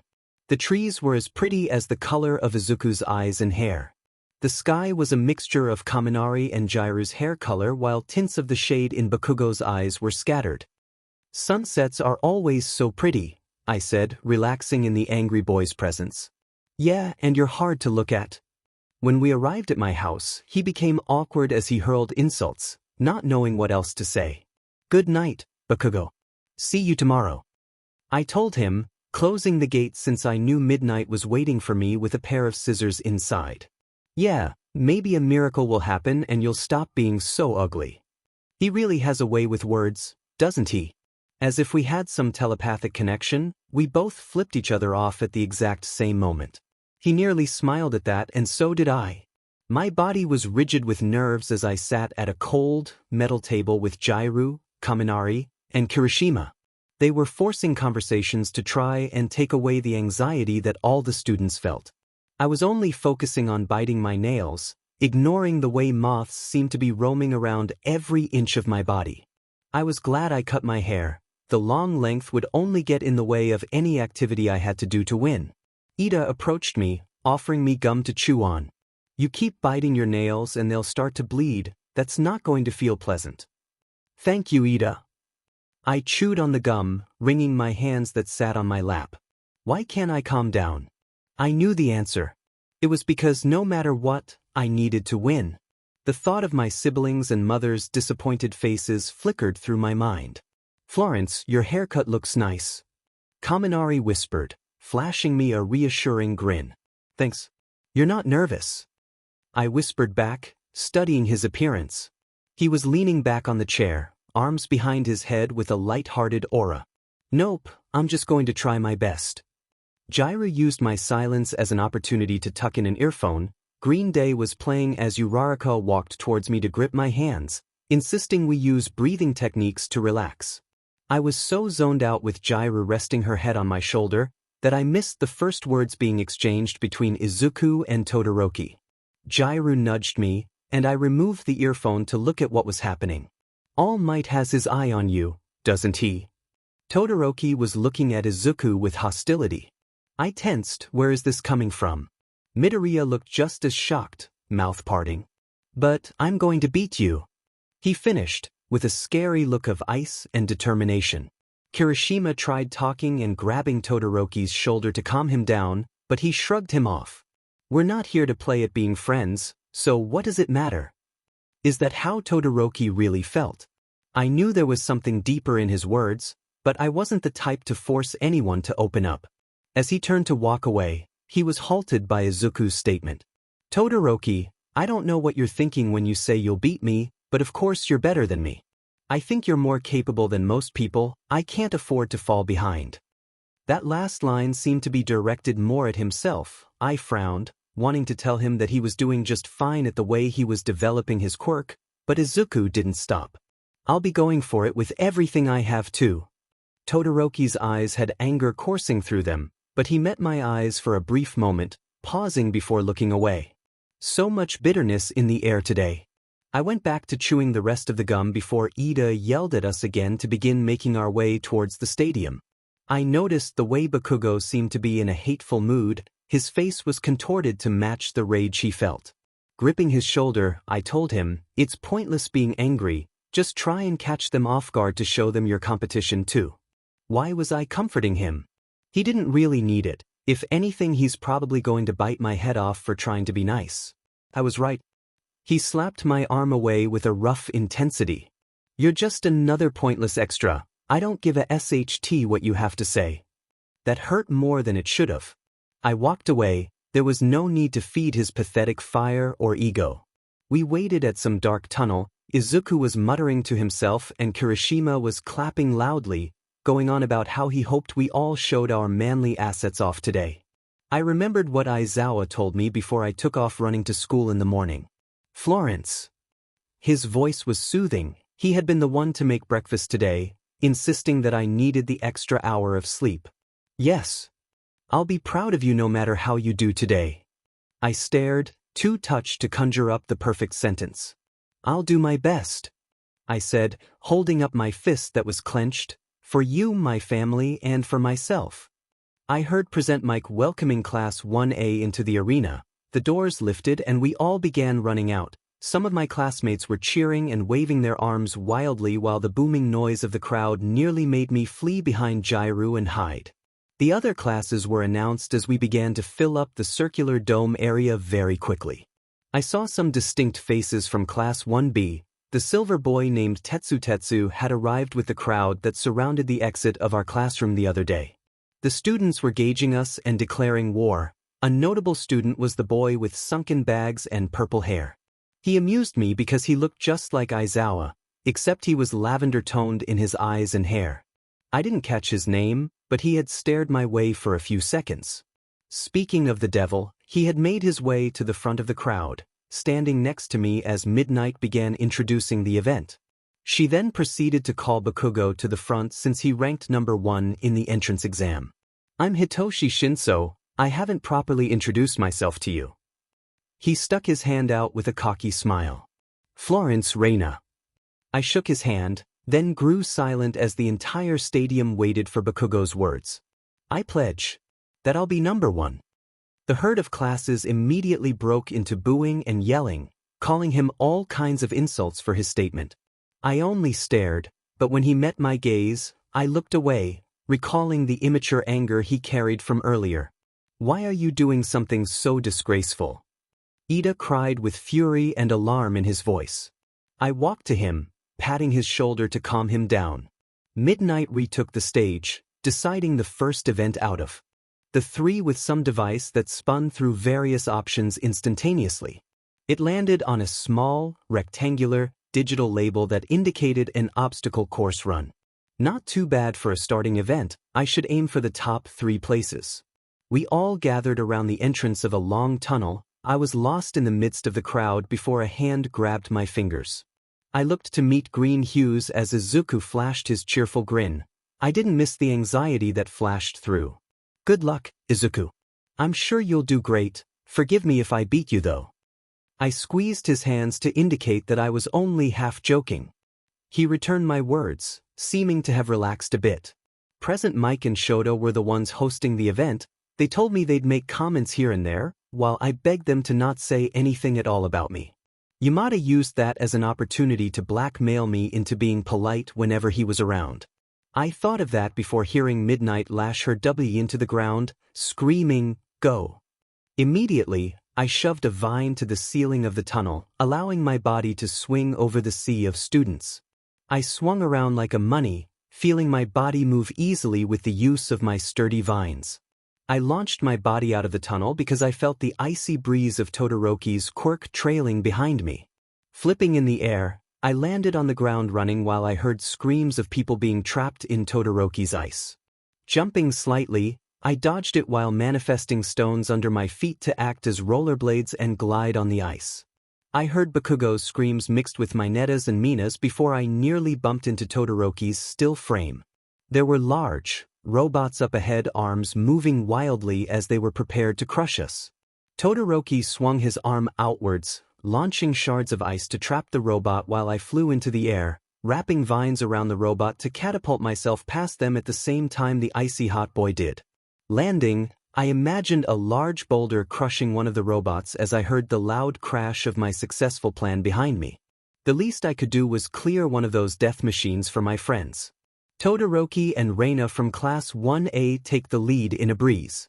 "How do you feel, Aizawa?" Present Mike yelled over the speakers. I glared upwards, hoping he caught my expression. After a few minutes, Todoroki and I both arrived to a wide divide between us and the opposite side of land we needed to be on. There were different dirt poles poking through the ground, but that was the issue. You couldn't exactly see the ground between the vertical slabs of dirt. There was only a bottomless end. If I don't land on these dirt pillars, I'll probably fall and be eliminated.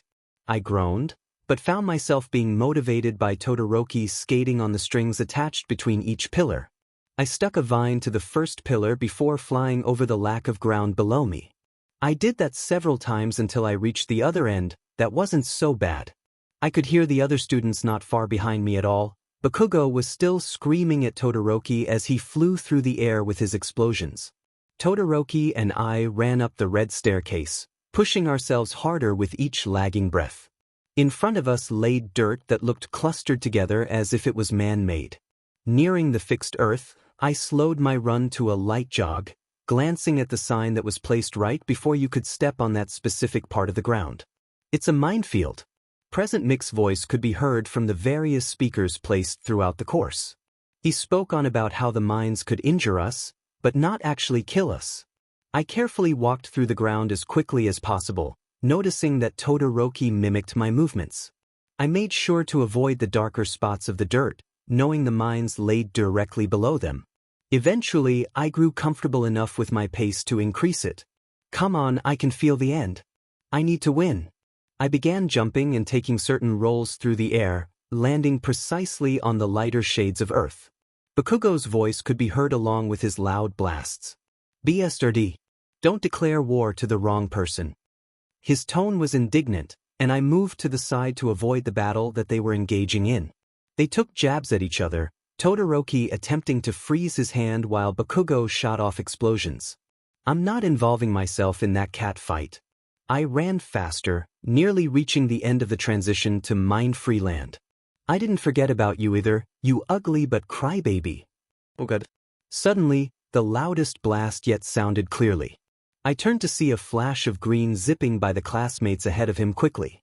I couldn't help but feel a bit proud. I know Izuku wasn't capable of using his quirk for the first event, but even so he managed to catch up so fast. He flipped using a piece of metal to slam on the ground, flying further as he stepped on Todoroki's and Bakugo's heads. We were both running together now, neither of us refusing to catch a break or slow our pace. The two-toned and blonde boys were right behind us, yelling in anger as they realized Izuku and I were going for the top 2 places. "Victory will be mine." I was wrong. Bakugo grabbed the collar of my gym uniform, sending me flying behind Todoroki. "Screw you, Bakugo." Not a second later and I was up again, hauling but towards the finish line. No matter how hard I pumped my legs to sprint, I didn't make it before Bakugo or Todoroki did. I entered after Bakugo, trying to slow down my run as much as I could while the crowd roared with excitement. I was the 4th person.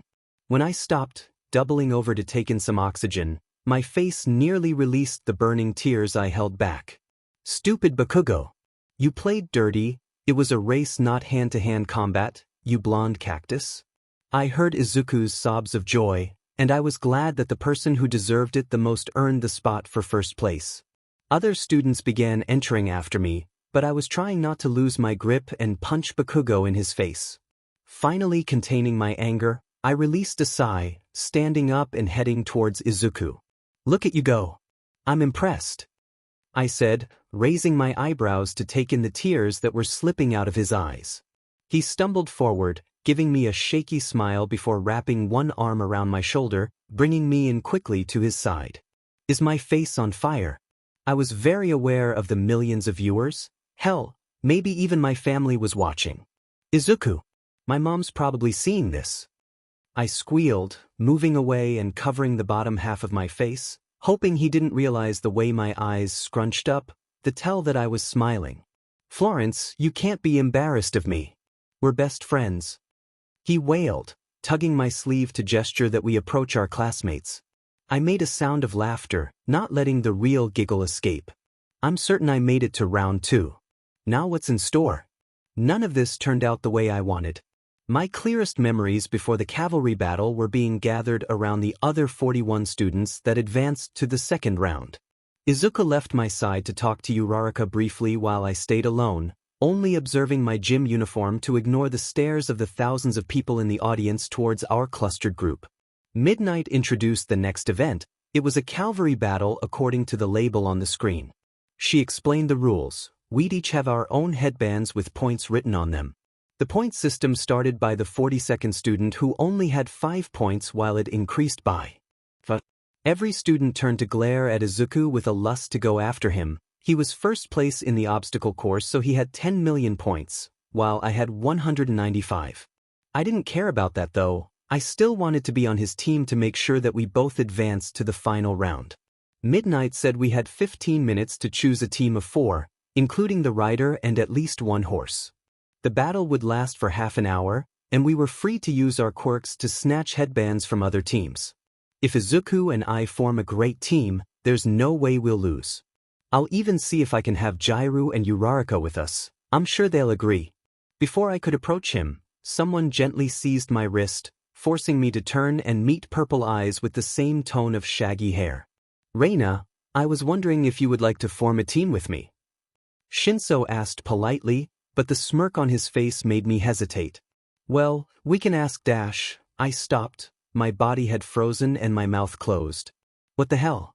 I couldn't talk anymore. It was like my body had been taken away from me. I was secluded to a small corner of my mind, watching the events unfold but being unable to control myself. Why is this happening to me? I'm sorry, Reyna, but I really need to win. 𝗀𝐿's eyes plead for understanding on my behalf. I wanted to ask what he did to me, but I couldn't. My body moved without my command. I was following him around as he targeted the 2 boys that were closest to us. Hey blondies, wanna join Reyna and I? Don't answer him. I wanted to cry out, but it was futile. I figured my reply to him was what gave him control over me. Aoyama and Ojiro both opened their mouths at the same time to respond, but their eyes glazed over, both pressing their lips into thin lines. Is that what I looked like?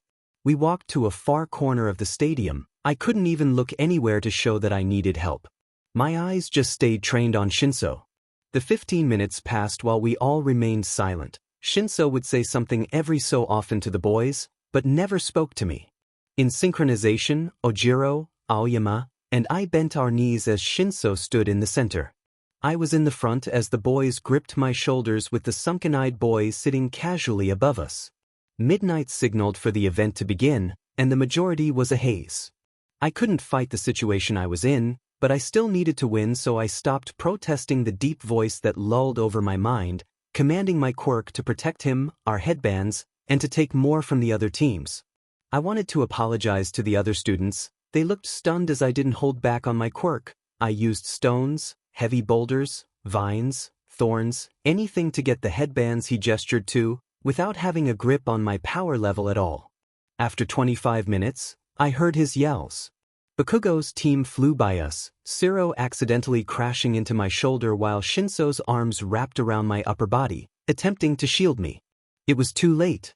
Suddenly, I was aware of everything. I had control over myself again. So that's your quirk, 𝗀𝐿? I asked, forcing the team to halt as I turned us over in the other direction, heading to a girl with black hair and blue eyes, summoning stems to steal the headbands on her as I quickly forced the ground under our feet to move us away. Reyna, I'm sorry. Forget about it for now. We need to try our best and advance. We stayed in quietude. I moved where he needed me to. He would nudge the sides of my ribcage with his foot to lead me in different directions to run.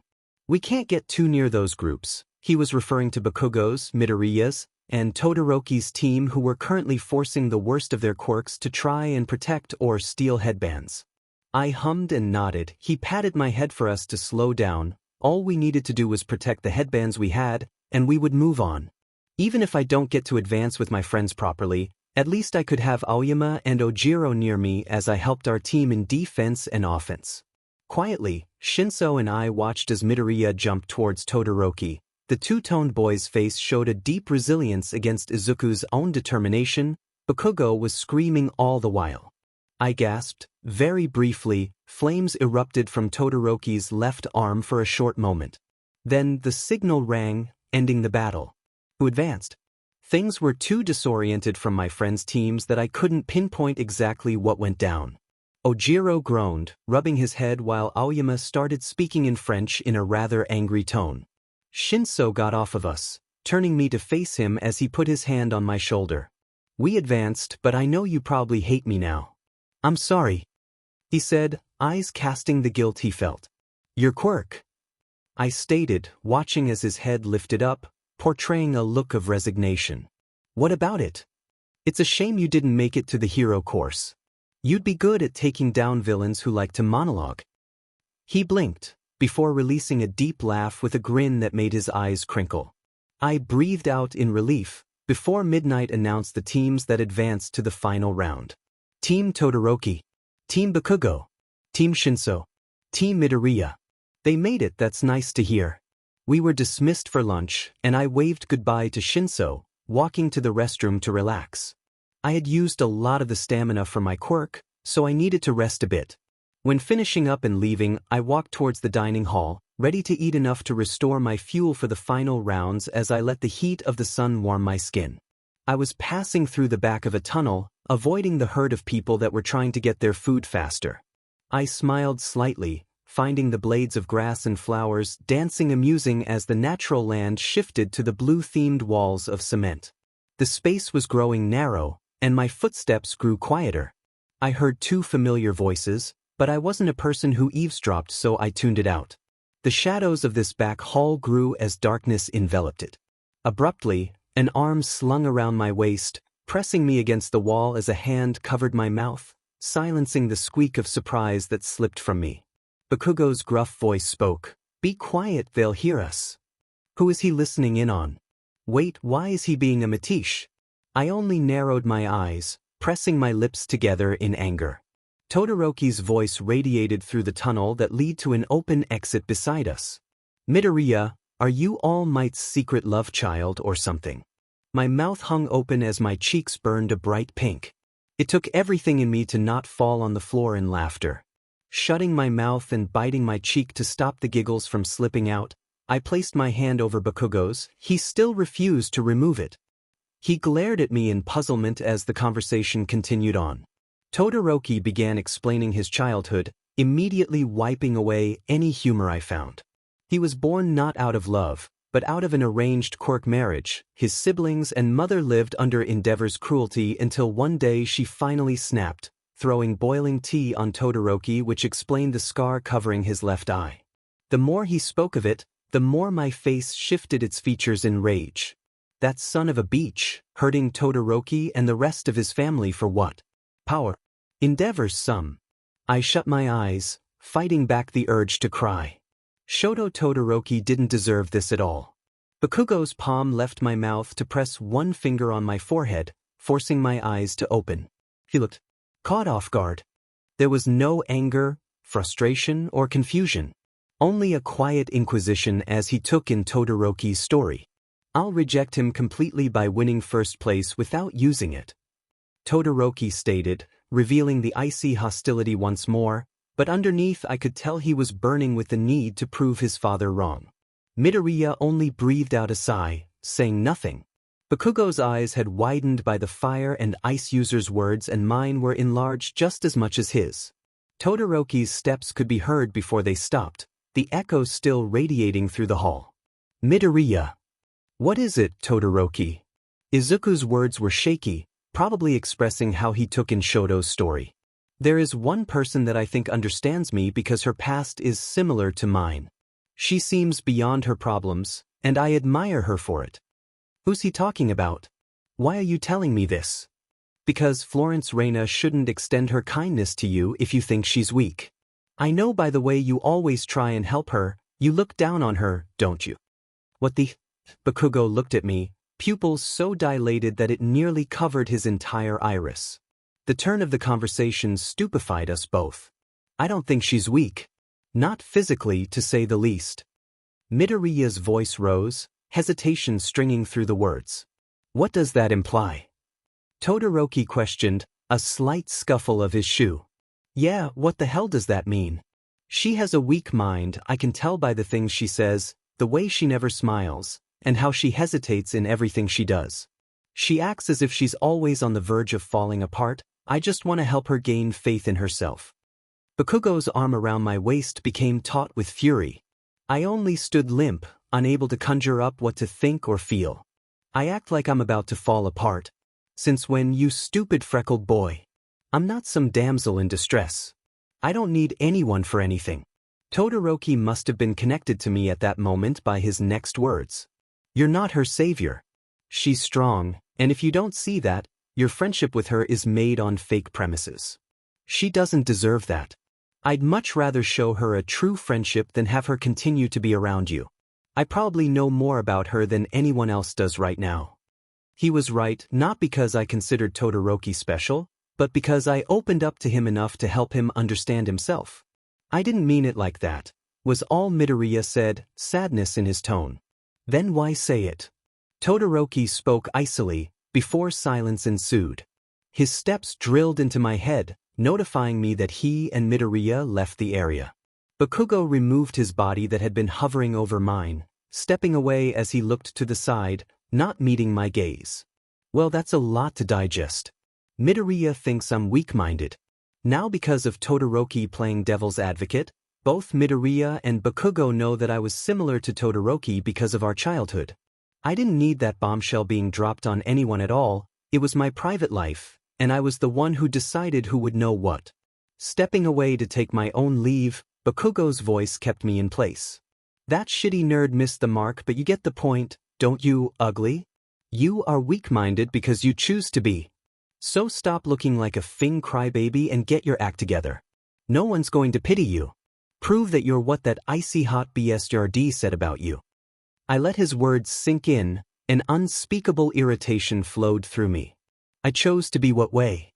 As far as I knew, I didn't let anyone try and step over me. I did what I could for my family, and I don't cry in front of people. I fight back now, how am I weak? My fists were clenched so tightly that I was beginning to feel the deeper layers of my skin. Saying nothing, I spun around and tightened my fist before launching it in Bakugo's face. It didn't reach its destination. His hand wrapped around my knuckles, only centimeters away from his nose. That would have been a good blow, damn it. You don't know 𝐬𝗧𝗟𝗘 about me. No one here gets to call me weak. I hissed, clenching my jaw and walking out the tunnel. I had to dissipate the thorny roots that were surrounding Bakugo. I hadn't realized that I was so hurt and burned by the intensity of my rage that I used my quirk without meaning to. Entering the dining hall, I chose a plate of a simple salad and 2 water bottles, eating my meal in the corner of the hall to avoid my classmates. I had no energy to try and force conversations. These people aren't really your friends. They do think lowly of you. Midoriya proved that. So did Bakugo. I frowned, stabbing at the lettuce in empty longing. I only ate because I knew I needed to win. If I wouldn't have friendships, then I needed victory. I still had my family to worry about. Yaoyorozu sat in the seat in front of me, grasping my hands tightly. I looked up.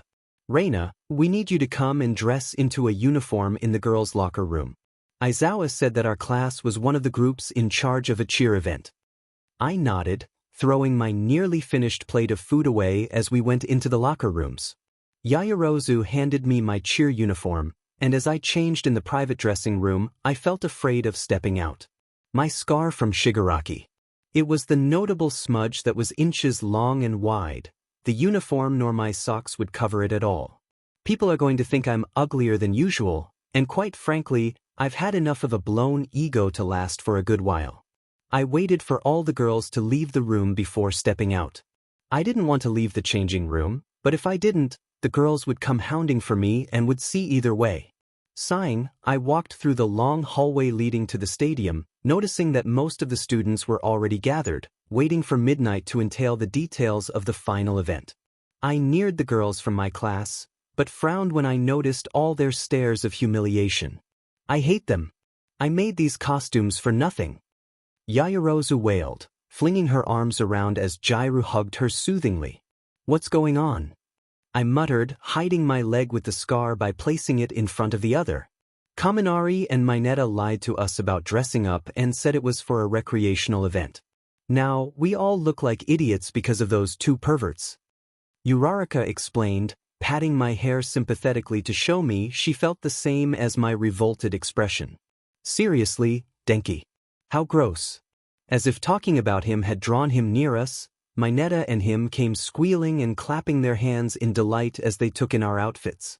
I crossed my arms protectively in front of my chest, while nearing Uraraka to hide behind her and cover the stares she was getting from her waist below. Look at that nasty scar on Reyna. But look at how pretty her melons are. I love her skin color. 𝐻𝐿𝐼𝐻's voice spoke excitedly, which caused me to freeze and feel nauseous. Hey, 𝐻𝐿𝐼𝐻, you can't speak of my 𝐻𝐻. Kaminari stopped, eyes glued on my lower leg. I didn't miss it, but I wish I did. The wince and slight wrinkle of his nose told me the truth. Even someone who acts like a sunny breeze. Someone like you think I really am hard to look at? His eyes met mine as regret washed over. My eyebrows furrowed before I let out a pained breath of air. Florence, I didn't dash. Just shut up, Kaminari. It's pretty obvious what you think, I don't care anyways. I walked away, heading towards where 𝐻𝐻𝐻𝗧𝗟𝗘 and Jirou were standing. Jirou, I said quietly, tapping her elbow lightly. No response. She was rubbing the tall, raven-haired girl's arms in comfort, reassuring her that she would kill the boys for their plan. I stayed near Jirou, waiting patiently to just talk to her. A moment passed, and I decided it was okay. Hey Jirou. I went unacknowledged. Maybe she has her earphones plugged in. Can dash, I began again, but got interrupted by her harsh and exasperated tone. Will you just wait? Momo needs me. She snapped, before her face cleared and regret set in. I'm sorry, I'm just mad about what the guys did. Momo used her quirk to make the uniforms. She whispered quietly with a frown. There's no need to apologize, Jirou. I told her, hiding the way my composure was beginning to crack as I left her in peace with 𝐻𝐻𝐻𝗧𝗟𝗘, moving away to stand alone in the large stadium. I no longer cared about the people watching us as President Mick's voice boomed over the stadium to find amusement in the situation that the Class 1A girls were in. Eventually, Midnight stepped on the stage with a mic in her hand to explain the final event. It would be one-on-one battles and the loser would have to be incapacitated or pushed beyond the boundary of the raised square of cement that we would be fighting in. So, it's somewhat like the battle I first took part in when I fought against Midoriya and Bakugo individually. Before more could be explained on her behalf, Ojiro spoke. I would like to remove myself from the final event. You see, I don't remember much about what happened in the cavalry battle. I think this guy, he pointed at 𝐀𝐮 that stood a few feet away from me, had something to do with it. It wouldn't be right to participate. Midnight contemplated it for a moment before relenting. Words were exchanged between her and a pretty orange-haired girl named Kendo as she suggested 𝐻𝗏𝗧𝗏 take his place. I opened my mouth to also give up my position before Ojiro tugged on my arm. Reyna, you weren't under his quirk in the last 5 minutes, right? Yeah, 𝐶𝐻𝗏 bumped into me and it took me out of it. Stay in. If it weren't for your powerful quirk, our own headbands would have been stolen and we wouldn't have advanced so far. You rounded out more points for our team in those last 5 minutes than you did when he controlled us. My chest squeezed lightly at Ojiro's attentiveness and consideration.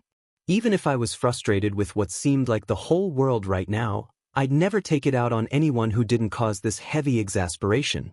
I nodded, squeezing his arm in appreciation. Thank you, Ojiro.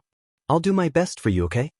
He flushed red, nodding as the board of who we'd be fighting with appeared on the same huge screen from earlier. I was going against Kaminari.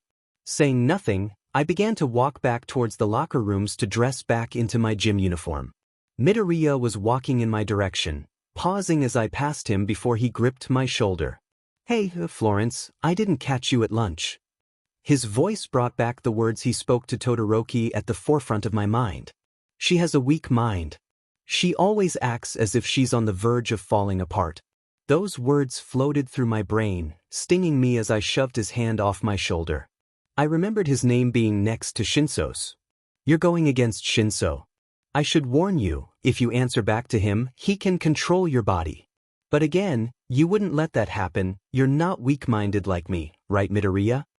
I questioned, hearing the sarcasm and bitterness dripping from my words. He was stunned. I ran back to the hall leading to the passageway beneath the stadium, unable to hide the way my face showed the pain and heartbreak I felt towards my best friends. The people I felt closest to. I didn't want to admit it, but I had even enjoyed being around Bakugo. I was beginning to feel like being at U. Would be nothing compared to how middle school was for me. The universe always found different ways to prove me wrong. I left the locker room with my gym uniform back on when I bumped into Shoji. "Hey, Reyna, do you want to walk to the viewing room for our class to see the first fight?" "Sure." "Who's fighting?" "Midoriya and 𝗀𝐿 from the general course." I paused. Midoriya. I desperately wanted to rewind our friendship by one day, to yesterday when there was no tension or anger, no heartache. "Actually, Shoji, I think I'll just watch from down here. I'm not feeling too good to be around anyone right now." "Is it because of what my Neta and Kaminari put you girls up to?" "I'll make sure that doesn't happen again." "Thanks, yeah, that's kind of why I want to stick down here for a while and cool off." "Alright, just come back up with the rest of the class whenever you want, Reyna." "Hey, Shoji." He turned to look at me, eyes scanning my expression. "You're one of the only boys I trust from our class," I said quietly, giving the smallest of smiles. I meant it. His aura radiated innocence and kindness, no foul intentions like other boys. He held one of his arms into a fist bump. I raised my fist and lightly tapped his, watching him resume his walk back to the class's viewing room. I walked to a small, dimly lit hallway under the stadium. There was no one nearby, so I didn't have to worry about keeping the passive face I've had for the past few hours. I would watch Midoriya's fight from here. I won't give him the satisfaction that I'd be supporting him along with our other classmates from up above. Of course, it's easier said than done. 𝗀𝐿 seemed nice, but I wanted nothing more than Izuku coming out victorious. I wish I could have told him good luck at least. The audience quieted down as President Mike introduced the two boys to leave from opposing sides of the dome-shaped building. "Izuku Midoriya from Class 1A, he yelled as I watched my curly-haired classmate walk out, a determined look on his face. When he got to the inside of the cement box, he stopped, determination fading into a lost anxiety. "What's going on?" They introduced 𝗀𝐿, and he strode in with a look of haughty pride. I wonder how he'll get Midoriya to speak. Midnight screamed for the fight to begin. I tensed, watching the boys approach each other. Feeling grateful that I chose my small corner of the underground stadium to hide and watch, I was within hearing distance of the two boys if I strained my ears hard enough. "So, you can just give up, huh?" That monkey was going on about his pride earlier. 𝗀𝐿 yelled, deep voice reflecting his feigned arrogance. "He's trying to PSS off Midoriya enough to get him to speak." Midoriya clenched his fists, arms shaking. "Calm down, stupid curly fry. And that Latin girl, Florence Reyna. What the hell do I have to do with this fight? She seems like a pushover, but since she's cute, I'll use my quirk and make her give me a kiss. She seems easy anyway." The false confidence and but persona was so obvious, I saw right through it as remorse flashed 𝗀𝐿's countenance briefly. I bit back the laughter. "There's no way in hell that'll war dash." "It did!" Midoriya screamed. "Don't talk about Florence, you be." Immediately, he halted, turning to walk towards the end of the line on his side. I could only stare, too stunned to say anything. Why did he speak? 𝗀𝐿 only wanted a reaction from him. He was stepping closer and closer to the line. Fear crawled up my throat and settled there. I don't want him to lose. "Izuku, snap out of it. Don't lose to him." I screamed from my spot, knowing only he and the lavender-haired boy could hear me. Just tittered dangerously to the line, then at once, his body jolted. What were those? Lights? It was like a rainbow had exploded from his finger in the briefest moment. His finger broke as a large gust of air flew through the arena, forcing me to raise my arms and cover my face from the flying dirt. Midoriya didn't hesitate, running towards Shinso as he screamed at how lucky Izuku was to have his quirk seen as something heroic, not villainous. He nearly spun Midoriya out of the line, but Midoriya gripped Shinso's arm, lifting his entire body and slamming it down, declaring him the winner. The whole crowd had their mouths gaping open, mine included. Shinso is out of bounds. Midnight yelled, as the audience interrupted with powerful screams. Midoriya stared in my direction, pinpointing my frame from the dark tunnel I stood in. Why am I not shaking with rage at you, Izuku? Your words had hurt me. I only half smiled, raising a small thumbs up before turning and walking away. I entered the viewing room, seeing my classmates sit down in scattered arrangements as Shoji waved at me. Saved you a seat, Reyna? He truly is a kind person. I neared him, sitting down beside him as he handed me a small can of lemonade. Thanks. I sipped, watching 𝐬𝐻 and Todoroki enter the arena. That was too fast. 𝐬𝐻 nearly had Todoroki for the loss, but Todoroki broke through 𝐬𝐻's tape, going overboard as he froze him and half of the live viewers. It's my turn. I stood. Gotta go, Shoji. See ya.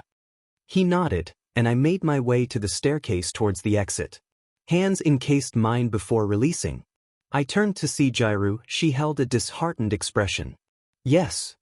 I asked, slipping my hand from her grasp. Are you mad at me? I really am sorry for snapping at you before the final event started. I shouldn't have done that. Reyna, it won't happen again. Her eyes were pleading, and I felt my resolve cracking. I'm not mad, Jirou. I told you there's no need to apologize. I have to go to my waiting room. Her arm found its way behind my neck. She brought me into her shoulder. Jirou, I wish I could stay mad at you. Why were you so rude when I just wanted to talk about how I felt? I stayed for a few seconds before pulling away. Good luck. She whispered, sending me a small smile of motivation. Thank you. The waiting room did not aid me at all. I was wringing my hands in anxiety, wondering how I could face Kaminari after the look of aversion he gave me when he saw my scar. Eventually, Ida knocked on my door and told me I needed to make my way to the tunnel that would lead me to my exit. He wished me luck and I thanked him as he departed, pulling at the loose strings of my outfit. Calm down. Take him out and you move on to the next round. I left my room, heading towards the tunnel. I saw Bakugo's familiar blonde hair poking through. I said nothing as I flitted past him. There wasn't anything to say. I felt his ruby eyes piercing the side of my face. I clenched my jaw, hoping he'd take the sign that I didn't want to speak to him just yet. Since when does he ever listen to anyone except himself? His frame appeared in my path, forcing me to suspend my movements. I still made no noise, looking at my shoes. His finger dug under my chin, necessitating that I meet his gaze. I finally did, catching the look of a parent intending to scold their child on his face. I groaned, shutting my eyes closed. You took what I said the wrong way. That's on you, ugly crybaby.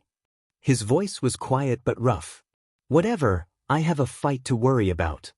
You better win so when I compete with you, I'll send your butt to hell. He's trying to say good luck, isn't he? What a shitty way to put it. Being your friend is already hell. I snapped, grabbing his finger and moving it away. I suppose that's my way of saying thank you. He chortled, moving aside so I can continue on. When I reached the end of my tunnel, I heard Present Mic. From Class 1A, we have my personal favorite, Florence Reyna. I stepped out, hearing the overwhelming howls of the crowd. Also from Class 1A, the blonde ball of energy, Denki Kaminari. When we both arrived to the end of each cement box, his golden eyes met mine. For once, he wasn't smiling.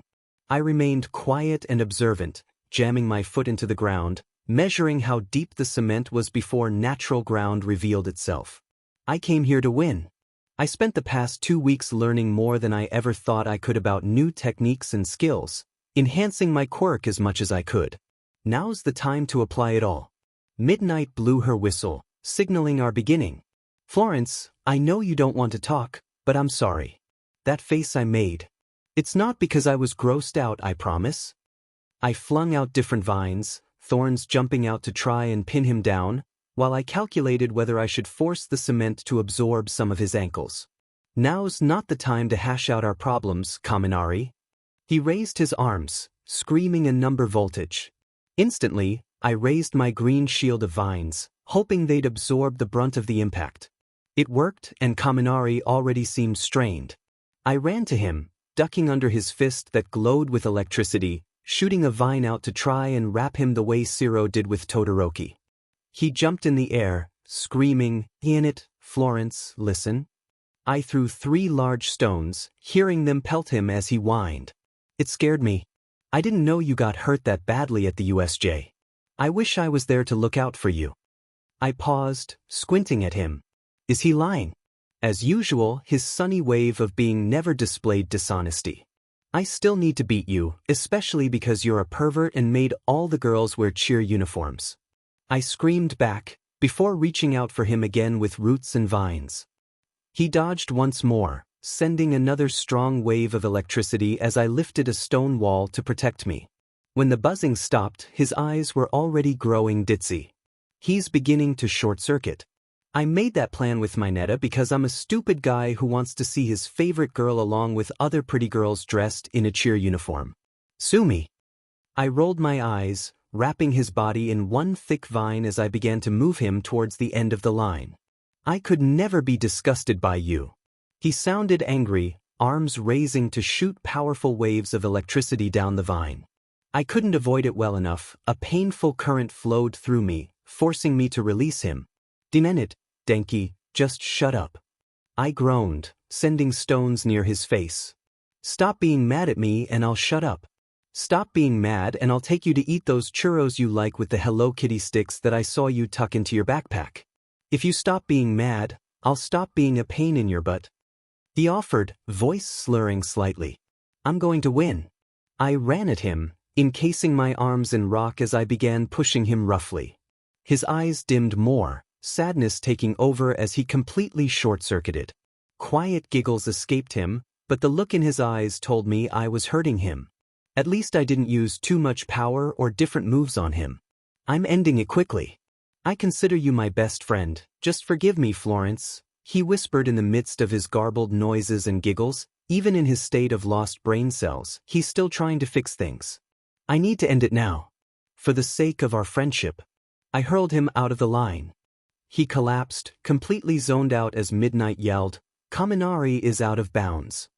The crowd's thunderous screams drowned out the deadly voice in my head. The voice that always told me I was worthless, not good enough to befriend anyone. The same voice that told me that death was my solution and I deserved every bad thing to happen to me. It was wrong, wasn't it? I knew it would take a longer time to live without the constant thoughts of hate towards myself. But this was the beginning. I can't lose my friends, especially those as loyal as Denki Kaminari. Why can't I just give myself a break? I could try, starting now. Stop expecting the worst from your classmates. This won't be easy. I yanked Kaminari upwards, sending 𝐀𝐮𝐭𝐡𝐨 and 𝐶𝐮𝐴gE to heal and relax him as I towed him out of the stadium. When we arrived in the middle of the hallway, I released him. He was returning back to normal. He blinked, eyebrows furrowing as he shot me one of those rarities. That idiotic sad expression that made me want to crush whatever caused it. Fine. I'm not mad anymore, but you really can't be a pain in my butt, you hear me? I tugged on one of the yellow strands of his hair, hearing him whine and paw me away. Wait, you'll let me take you out to eat? He asked excitedly. Yeah, only because we're friends. I replied, brushing the loose bangs that fell onto my face. He cheered. I totally don't feel bad about losing now. His arms flew around me as he continued grinning. I knew because I felt his smile as he buried his face in my hair, his large hands curling at the center of my back. I patted his back. Okay, get off, you flea. He pulled away saying, that's new. I know, come on. Let's go back to the viewing room. For fights later, Kaminari and I were sitting near Jirou, watching as the battles played out. Ida's and Hatsume's battle was hilarious. She had only used him as a means of advertising her babies. Kaminari and Jirou were squawking with laughter at that as I only released a short chuckle. I winced for Yaoyorozu's and Aoyama's losses, watching as Jirou stood up to go to find our tall friend and comfort her. I noticed Uraraka was paling. The usual rosy pink of her cheeks were developing an intensely feverish hue. I tapped her shoulder, signaling for her to walk towards the staircase with me. Ida and Midoriya were next to her, and I only acknowledged Ida as I asked him whether he was ready to lose against me, resulting in his laughter and denial. When her and I reached the exit of the viewing room, and I looked to make sure no one saw me, I placed my palm on her cheek. Uraraka, you'll do good. I believe in you and your power. You're intelligent and brave enough to take Bakugo on, so don't doubt yourself. After I was certain the energetic rosemary had made its way to her system, I slackened my touch on her, stepping away. Her eyes watered slightly. Thank you, Reyna. She leaned her head on my shoulder while she breathed deeply. She must have been focusing on calming herself down some more. Midoriya and Ida stepped out, looking towards us to find Uraraka already positioning herself back to normal as she shot me a grin. Good luck, Uraraka. Her pink cheeks were returning to normal. She walked off with Ida towing behind her. I refused to look back because I knew Midoriya would use the opening. He sighed. So did I, showing that neither of us would break the silence properly. He caved in. Florence, please, I didn't mean what I said to Todoroki in that way. It was still wrong of me. You were right. So was Bakugo. I cut off his explanation. Thinking about it now, I understood what he was trying to assert to Todoroki. Izuku Midoriya saw me for the way I saw myself. I couldn't slip that by him. Still, it wasn't his or anyone else's job to rearrange the broken pieces that were my spirit. That was up to me and me alone. I wasn't weak at heart, I knew that. I needed to mute the voice that told me otherwise, the voice that was loud enough for even a gentle person like Midoriya to notice. Maybe that's exactly how he realized it, though. I finally spun to face him. I wasn't aware of how he only stood centimeters away.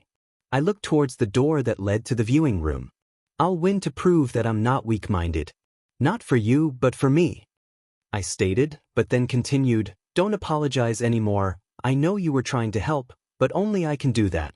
I want to be there for you. I trust you. Do you return that feeling? He asked, his voice cracking on the last word. I stayed quiet. I knew my response. You should go and keep Uraraka company. She needs it. She's about to take on Bakugo. His eyes were downcast. He walked past me and my heart throbbed. Friendships are so complicated. I'll tell you yes when the timing is right. Bakugo's and Uraraka's battle was the toughest to watch. He would throw relentless explosions her way while she took each one. The debris in the air told me her plan. After grueling minutes of watching the fight go back and forth as she used her jacket to feign her presence and failed, booing erupted, while voices were insulting Bakugo. I was irritated. Just because Uraraka's quirk isn't as out there as Bakugo's doesn't mean they can dismiss her. He's only giving her the strength of a battle that she deserves. Even my own classmates were beginning to look down on him, throwing comments that would crawl under my skin. Finally, I grew exasperated with their obliviousness to the situation. Don't you guys see what she's doing? I gestured upwards to the sky filled with rocks, before continuing, Bakugo's only giving her the fight she deserves. Stop coddling her from afar and give their fight a chance. Silence ensued, before I cringed. I sound like such a beach. Midoriya was seats ahead of me. He turned to look back at me when I said that, only frowning.